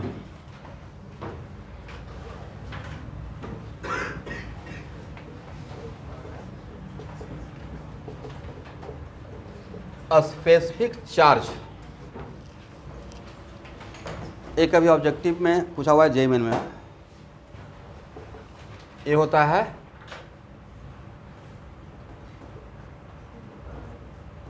किसी specific charge of A particle, क्या लिखना है?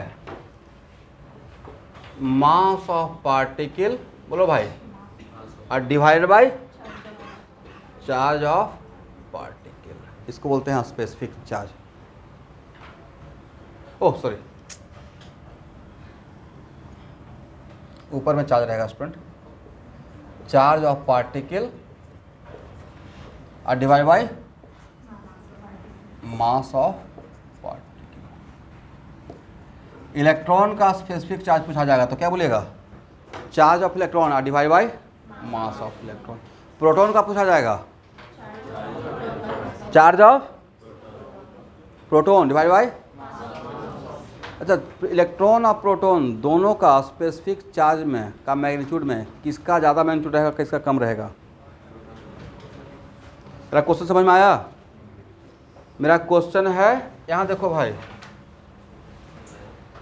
चार्ज ऑफ इलेक्ट्रॉन और divide by mass of electron, correct है? ये क्या है? स्पेसिफिक चार्ज ऑफ इलेक्ट्रॉन का मॉडुलस, मैग्नीट्यूड बोल रहा था, क्या बोल रहा था? और चार्ज ऑफ प्रोटॉन और divided by mass of proton का मॉडुलस।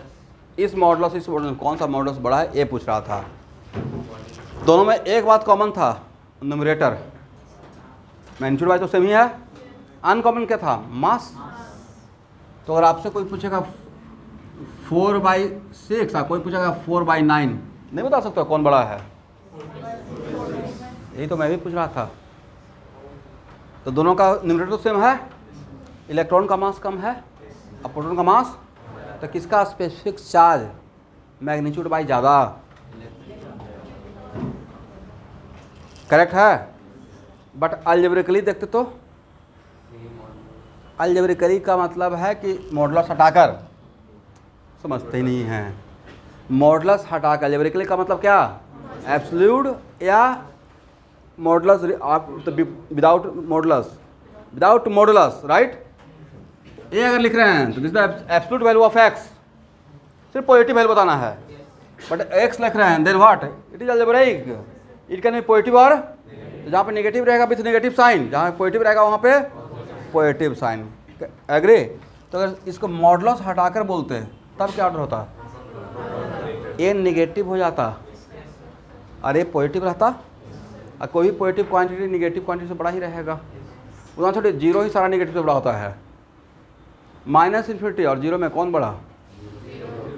जीरो बड़ा। मैग्नीट्यूड बाई तो -∞ बहुत बड़ा, बट ऐसे जीरो बड़ा है। समझ में आ गया? तो what is meaning of a specific charge of particle? बोलना है charge of particle divide by mass. इस पे क्वेश्चन स्टूडेंट इस बार ही शायद इस बार का जेईई मेन के किसी सेट में आया हुआ है। इलेक्ट्रॉन, प्रोटॉन, अल्फा पार्टिकल और न्यूट्रॉन, एक क्वेश्चन 3 बार रिपीट हो गया, इसमें एक बार ये भी है, इस साल भी है। और स्पेसिफिक चार्ज ऑफ पार्टिकल का ऑर्डर पूछा गया था, तो क्या क्वेश्चन बन जाएगा? हो जाएगा ना? न्यूट्रॉन का स्पेसिफिक चार्ज कितना? बोले 0। न्यूट्रॉन क्या है? चार्जलेस है, उसका स्पेसिफिक चार्ज क्या रहेगा? Charge by mass, 0 by mass 0। इसको बॉक्स में कर लीजिए।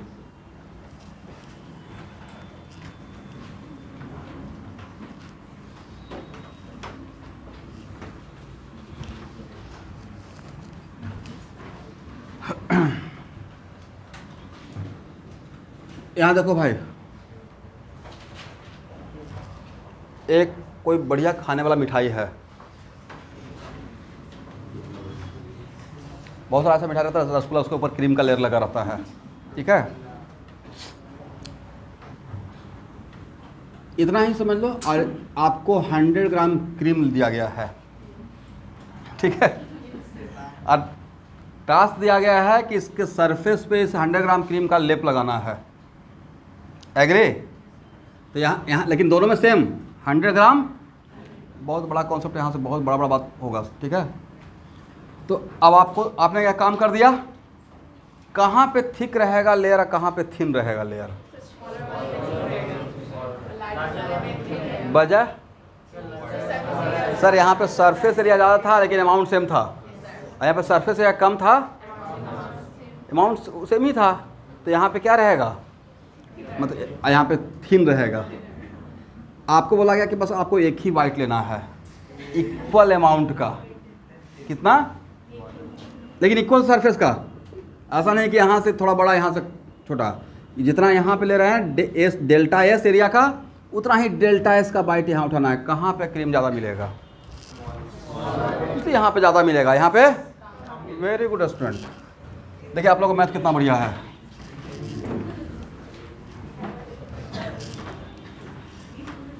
यहाँ देखो भाई,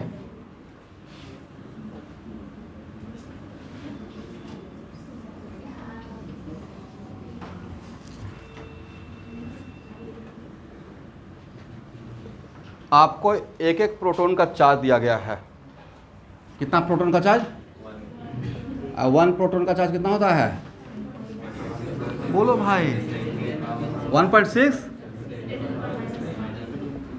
6 × 10⁻⁻19। आप प्रोटॉन के चार्ज को क्रीम मान लो, करेक्ट है, और इस पे 1 प्रोटॉन का चार्ज का लेयर बनाना, सोचना है, इमेजिन करना है। एग्री? यहाँ भी लेयर सोचना है, यहाँ भी लेयर सोचना है, यहाँ पे। और तब आपको बोला गया है चार्ज बाय एरिया से डिवाइड करो। स्क्वायर करिए तो 4πr² ही रहेगा। चार्ज बाय एरिया, इसको पढ़ेंगे चार्ज पर यूनिट एरिया। ध्यान से देखता भाई, सेकंड लास्ट बेंच का स्टूडेंट, फर्स्ट टर्म बोलिए, चार्ज पर यूनिट एरिया, बोलिए तो 2 बार, चार्ज, करेक्ट। इसका मतलब total charge by total area, total charge by total area. Agree? किसमें चार्ज पर यूनिट एरिया सबसे ज़्यादा रहेगा, सबसे ज़्यादा चार्ज पर यूनिट एरिया इसमें मिलेगा, क्योंकि चार्ज सब में सेम था, इसका एरिया सब में कॉमन बात क्या था, चार्ज का अमाउंट सेम था, अनकॉमन बात क्या था, साइज अलग था। तो सबसे ज़्यादा चार्ज पर यूनिट एरिया, बोलिए, चार्ज पर यूनिट एरिया का ऑर्डर बताइए। और इसको हम लोग मान लेंगे लिथियम प्लस। क्या मानेंगे, इसको क्या मानेंगे स्टूडेंट, सोडियम प्लस। इसको क्या मानते हैं, पोटेशियम प्लस। इसको क्या मानते हैं, रुबिडियम प्लस। इसके नीचे एक और रहेगा, सीजियम। करेक्ट है? तो इतना का ही। तो इन चारों का चार्ज पर यूनिट एरिया का ऑर्डर चाहिए मुझे। सबसे ज़्यादा किस में रहेगा, वेरी गुड, लिखो भाई, इससे आपका लाइफ बहुत आसान हो जाएगा। समझ में आ गया है?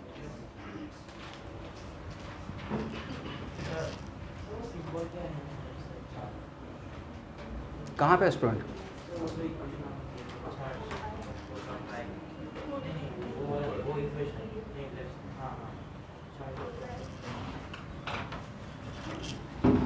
यहाँ देखिए ऊपर क्या लिखा स्टूडेंट, चार्ज, क्या लिखा, और नीचे क्या लिखा, एरिया। यहाँ देखो भाई, इसको पढ़ो, मास बाय वॉल्यूम, मतलब मास पर यूनिट वॉल्यूम पढ़ते हैं ना, मास पर यूनिट वॉल्यूम। क्या पढ़ते हैं, क्यों पढ़ते हैं मास पर यूनिट वॉल्यूम, क्योंकि टोटल मास में टोटल वॉल्यूम डिवाइड कर दिया तो वह 1 यूनिट वॉल्यूम का मास मिल गया। That is called density. That is called what, density में आप लिखते हैं ना केजी पर मीटर क्यूब, बहुत कुछ लिखते हैं स्टूडेंट, लेकिन वहाँ पर रुकते नहीं है। केजी डेंसिटी मैंने लिखा, पढ़िए इसको, 10 kg, पढ़ो भाई, मतलब कितना मीटर क्यूब में 10 kg, मतलब पर मीटर क्यूब।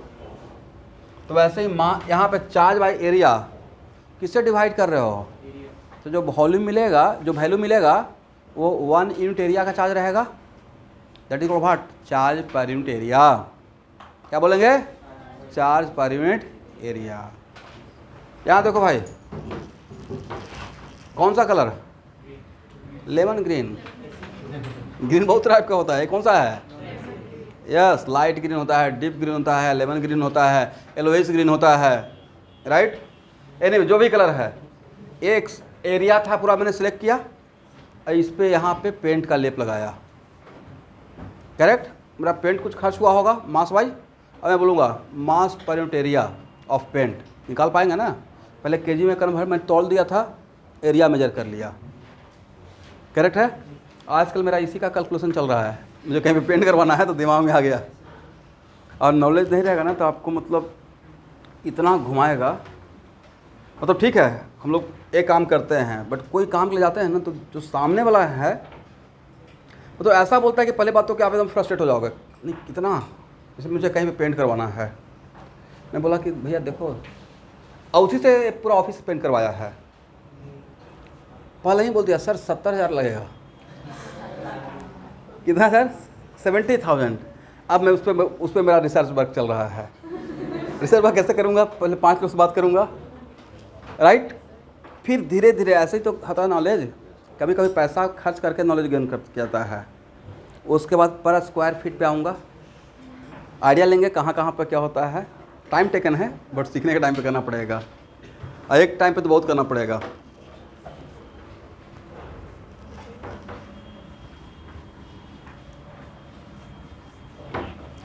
और उसमें भी और ज़्यादा करना पड़ता है, मेरे वाइफ बैंकर हैं तो अब मेरा काम करने का, जैसे बाहर का काम तो मैं एकदम फ्रीडम से करता हूँ, अब अंदर काम के लिए मैं उसमें हाथ ही नहीं डालता हूँ, बस एक बात बोलता रहता हूँ, यू आर ऑलवेज राइट। उससे क्या होता है ना, तब चीज़ें कॉन्ट्रास्ट नहीं होता है, कैसा है, बिल्कुल सही है, यही परफेक्ट हो जाता है। एक कलर कैसा रहेगा, एकदम सही रहेगा भाई, कलर बाद में चेंज कर देंगे 5 साल के बाद, उतना जो उसमें डिबेट करेंगे कैसा है, प्लस ये बहुत दिमाग लगता है, उससे कम दिमाग केमिस्ट्री में लगता है, सच बता रहा हूँ। मुझे शॉपिंग अगर कभी मैं अवॉइड करता हूँ, 99% टाइम पे शॉपिंग मॉल जाता हूँ, मतलब उसमें क्या है ना कि एक सेट कपड़ा खरीदना है और कोई 2 घंटा घुमा दे, समझो आप कितना फ्रस्ट्रेट हो जाओगे, कितना सेट, और उसमें भी अगर एक शर्ट खरीदना भाई, 5 को लेकर जाकर ट्राई कर रहे हैं, सिंपल सा एक उठाए चल दिए। मेरा शॉपिंग 5 मिनट में होता है अगर अकेले जाता हूँ तो, और अगर वाइफ के साथ चला गया कहानी ख़त्म, और अगर बच्चे लोग के साथ चले गए तब नहीं, तब सब मस्ती करते हैं, एंजॉय करते हैं। बच्चे लोग के साथ आपको बहुत मन लगेगा, क्योंकि उनका मतलब जो इनोसेंट वाला जो क्वेश्चन होता है ना, उसका रिप्लाई कभी कभी इरिटेट हो गए, बट वो बहुत, और उनको रिप्लाई करना है क्योंकि उनका ग्रोइंग स्टेज है, उनका बहुत दिमाग में क्वेश्चन आता है, आप उसको अवॉइड नहीं कर सकते हो। वो ये भी पूछते रहेगा कि हाँ तारा क्यों चमक रहा है, अब रिप्लाई करना पड़ेगा, आप समझा बुझा कर, क्योंकि वही तो सीखेगा, गेन क्या करेगा। और आप गलत आंसर भी नहीं बोल सकते हो, जो भी आप कन्वे कर सकते हो उसको हर एक चीज़ जानने का अच्छा रहता है ना, वो धरती पर नया नया आया है, सब चीज़ उसके लिए नया है। उसको ऐसे दिखा देंगे तो देखते हैं बच्चा लोग क्या करता है, ऐसे हम लोग क्या होता है ना, थोड़ा सा कॉन्ट्रैक्शन हो रहा है, मतलब जैसे जैसे बड़ा होता है ना, सोचने का क्षमता कम होता है। बच्चे लोग को 0 दे दीजिए, उसको ये रसगुल्ला भी बोल देगा, लड्डू भी बोल देगा, अर्थ भी बोल देगा, सन भी बना देगा, अब मून भी बना देगा, कितना इमेजिन करता है। हम लोग अच्छा 0 है सर एक ही बात है।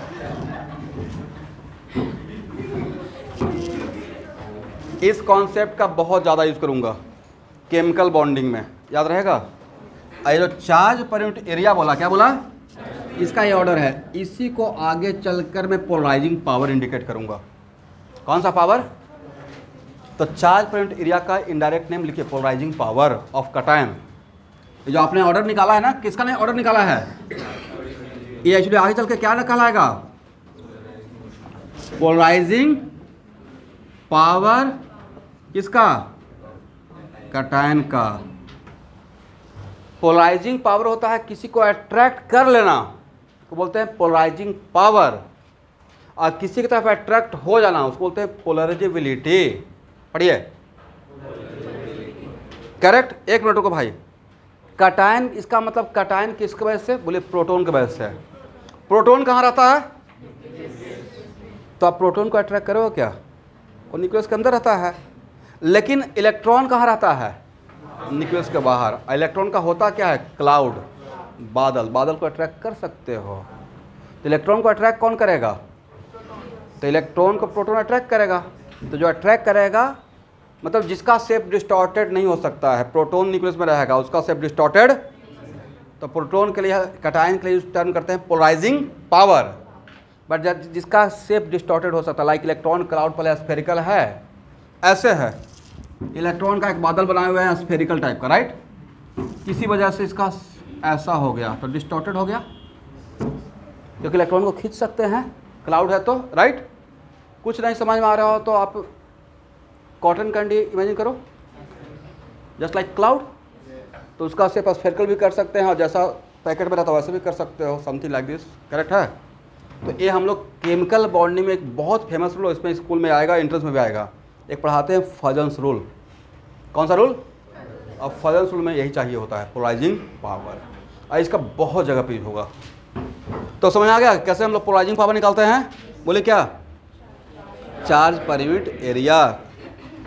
तो sodium plus lithium plus sodium plus, एकदम राइट प्लस है इसको सीखने का। लिथियम प्लस सोडियम प्लस आई कम से कम तो 10 बार आएगा, बार बार। Lithium plus sodium plus potassium plus और मीडियम प्लस में पोलराइजिंग पावर का ऑर्डर ए है। What the reason? किसके वजह से पोलराइजिंग पावर लिथियम प्लस का? सब में कॉमन क्या था, अनकॉमन क्या था? कॉमन था चार्ज, अनकॉमन क्या था? Area. Sodium plus magnesium 2 plus और एल्युमिनियम 3 प्लस में का पोलराइजिंग पावर निकालना है, मतलब चार्ज पर यूनिट एरिया का ऑर्डर बताना है फर्स्ट। और इसका आंसर इलेक्ट्रॉनिक कॉन्फिगरेशन के कॉन्सेप्ट से। यहाँ देखो भाई, इन तीनों का साइज का ऑर्डर आप निकाले हो। इलेक्ट्रॉन सब में कितना है? 10, 10 एंड 10। तो साइज का ऑर्डर क्या था? साइज का order sodium plus greater what? Magnesium 2 plus greater. तो अगर साइज का भी बात किया जाता है, यहाँ देखो भाई, क्या ऐसे बोल सकते हैं? एटम का साइज को स्फेरिकल मानना है। क्या साइज का डायग्राम सही है? सबसे बड़ा साइज किसका बनाएंगे? सोडियम प्लस का, उसके बाद मैग्नीशियम 2 प्लस का, और उसके बाद यहाँ तक सही है?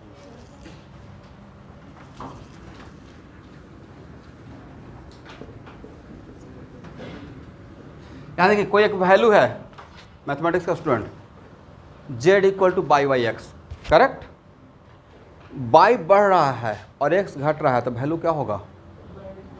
और ज़्यादा बढ़ेगा।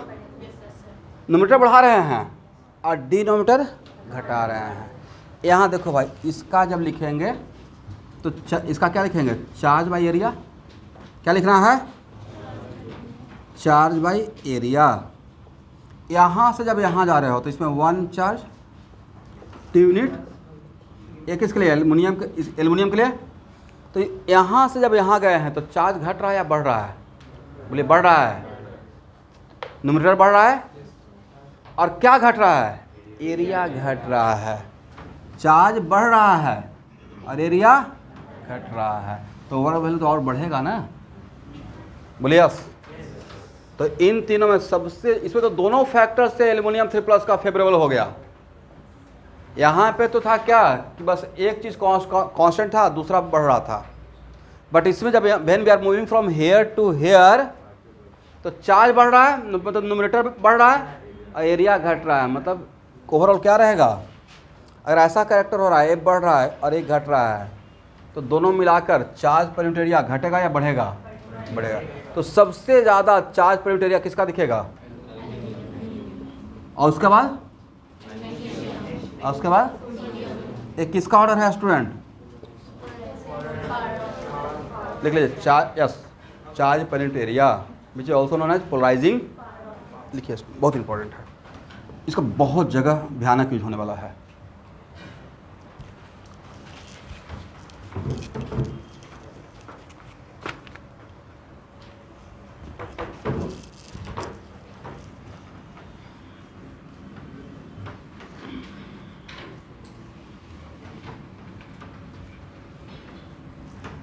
अच्छा, ऐसे कहीं पे लिखा हो रहा था, उसका मतलब क्या आप लोग क्या समझते हो? जैसे कहीं पे अगर ए मिल गया, सोडियम प्लस ए क्यू,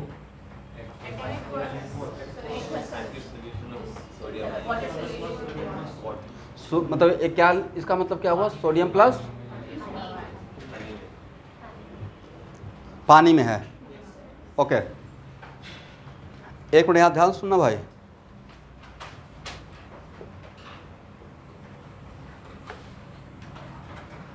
NaCl, हालांकि अभी इसका जाके एक्सपेरिमेंट नहीं करना है, बट एक काइंड इन्फॉर्मेशन ये तो पता है ना कि सॉल्ट है। NaCl का जो सॉलिड फॉर्म में रहता है उसको आप तवा पे डालकर तलते रहोगे तब भी मेल्ट नहीं करेगा। इसको मेल्ट करने के लिए 1000 डिग्री जाना पड़ेगा। कितना डिग्री? मेल्ट करने का मतलब कटायन अनायन को बिल्कुल अलग अलग कर देना। अब क्या कोशिश कर रहे थे? कटायन को अलग और अनायन को अलग। अब फिर भी नहीं कर पा रहे हैं। कहाँ तक जाना पड़ेगा? और उतना डिग्री तक आपका बर्तन ही पिघल जाएगा। तो एल्युमिनियम का बना रहता है तो उसका मेल्टिंग पॉइंट कितना रहेगा? मोटा मोटी 600, 300 या 400, 500 ऐसा रहेगा। हाँ, अगर टेफ्लॉन का लेयर लगा रहेगा, नॉन स्टिक आता है ना आजकल बर्तन, इसका लेयर लगा रहता है, प्लास्टिक लगा रहता है, वो दैट इज टेफ्लॉन। बट ऐसा नहीं कि सर प्लास्टिक है, अब तो खाना तो प्लास्टिक में बन रहा है, प्लास्टिक खा रहा हूँ, उसका melting point is so high, don't worry, इन कहीं ना कहीं हार्मफुल है। हम लोग जो लेवाइस लाइफ की तरफ जा रहे हैं तो उसमें कुछ हार्म भी तो है। एसी में है, इसका हार्म है। यहाँ से जो गैस जो यूज होता है वो ओजोन लेयर को इफेक्ट करता है। अब इतना ना रिलैक्स मूड में सब लोग आ गए हैं कि अब थोड़े सी बंद कर देगा। देखते ना, इतना हम लोग पढ़ते हैं। कौन सा एक सिस्टम चल रहा है? Green house effect. उसी पे तो काम सब लोग सोच रहा है कि अब कोयला का कम कर दिया जाए, डीजल का गाड़ी को कम किया जाए, इलेक्ट्रिक का कार को ज़्यादा प्रमोट किया जाए, और अगला 20-30 साल में हो जाएगा ऐसा, और सारा कुछ सिमट का सोलर सिस्टम पे आ जाएगा, साथ मोटा मोटी।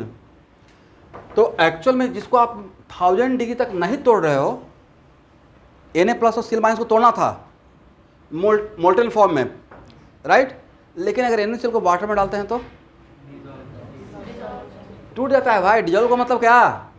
सेपरेट हो गया ना, Na+ एंड। तो जो काम विदाउट वाटर 1000, देखिए कितना बढ़िया केमिस्ट्री है, 1000 डिग्री पर नहीं हो रहा था, वही काम किसने कर दिया? क्यों भाई? वो नहीं, इसका मतलब वो एनर्जी सप्लाई वाटर किया होगा, आपको पता नहीं चला। करेक्ट। एक्चुअली होता है कि जब आगे पढ़ेंगे सब, अभी के लिए ये Na+ जैसे ही वाटर में डालते हैं तो वाटर मॉलिक्यूल्स, ये मान लीजिए ऐसे जो शेप बना रहा हूँ वाटर मॉलिक्यूल्स, करेक्ट है? इसको केमिकल बॉन्डिंग पढ़ाऊँगा। ये वाटर मॉलिक्यूल्स Na+ की तरफ अट्रैक्ट होता है, और Na+ का जो लेयर था उसके चारों तरफ वाटर का लेयर क्रिएट करता है। क्या क्रिएट करता है? और तब तक क्रिएट करता रहेगा जब तक Na+ होल्ड करके रख सकता है। तो सर Na+ वाटर को कैसे होल्ड करेगा? तो वाटर में निगेटिव पार्ट भी होता है। कौन सा पार्ट? वाटर एक पोलर मॉलिक्यूल है, आगे पढ़ाऊंगा, उसमें निगेटिव पार्ट भी होता है, पॉजिटिव पार्ट भी होता है। तो वाटर को आप ऐसे मान लो, कोई वाटर मॉलिक्यूल है, Δ- और Δ+ है, क्या है? तो Δ- वाला पार्ट को अट्रैक्ट करके अपने तरफ खींचता है, अट्रैक्शन।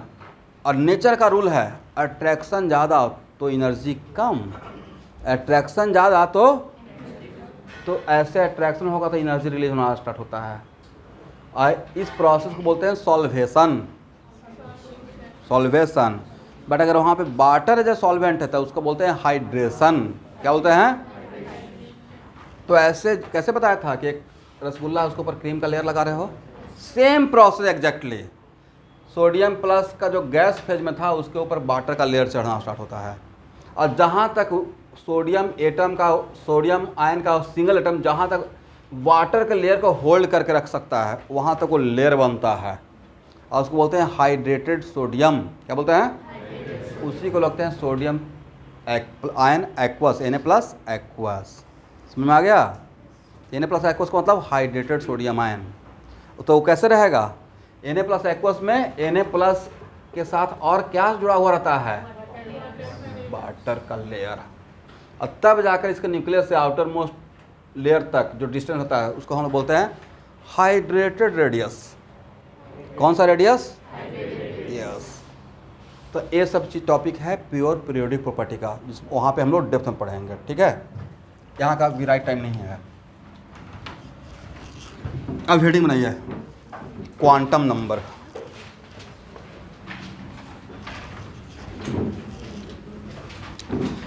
देखिए पोलराइजिंग पावर तो एक्स्ट्रा कुछ नॉलेज हो गया, कहीं पे मुझे रिक्वायरमेंट रहेगा इसलिए इसको यहाँ पर डील कर लिया हूँ।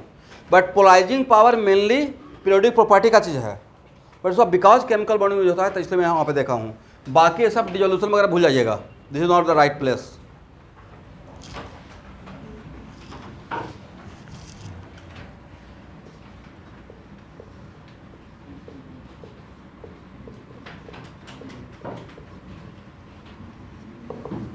यहाँ देखना है, बोलो भाई नवरुनिस, एक क्वेश्चन का आंसर आप ही चलेंगे, यहाँ से ही क्लास स्टार्ट होगा, एकदम इंटायरली डिफरेंट। सोडियम में कितना इलेक्ट्रॉन है? 11 इलेक्ट्रॉन। अब दूसरा क्वेश्चन, यहाँ पे 11 इलेक्ट्रॉन है तो all electrons are same type, या आपके जो माइंड में जो जानते हो वही बोलना है, गलत है सही? All electron are same type या डिफरेंट टाइप? तो जनरली तो ठीक है, जो जानते हैं well and good, but generally mind में आता है ना कि इलेक्ट्रॉन तो इलेक्ट्रॉन है, इलेक्ट्रॉन तो इलेक्ट्रॉन है, सेम टाइप का ही होना चाहिए। बट आज के बाद किसी भी एटम में हर इलेक्ट्रॉन दूसरे इलेक्ट्रॉन से डिफरेंट होता है।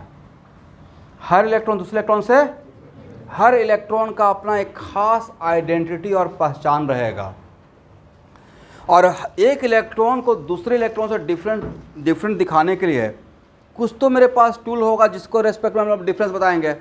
मानते आप 11 क्लास के स्टूडेंट हैं और दो का कंपेयर कर रहा हूँ और दोनों में इतना बात कॉमन हो गया, पहला तो नाम ही सेम हो गया, राइट? राकेश कुमार नाम सेम हो गया, स्कूल भी सेम हो गया, क्लास भी सेम हो गया, सेक्शन भी सेम हो गया, इतना जगह से मिल गया। अब एक जगह पर डिफरेंस दिखाना था, वो रहेगा रोल नंबर, क्रमांक संख्या, राइट? Roll number. तो एक तो पॉइंट है जहाँ पर डिफर कर पाए। तो अब बोलिए all are 11th class student, but क्या all student same are different type? Entirely एक दूसरे से डिफरेंट भाई, इंटायरली कैरेक्टर डिफरेंट है, बोलने का तरीका डिफरेंट है, राइट?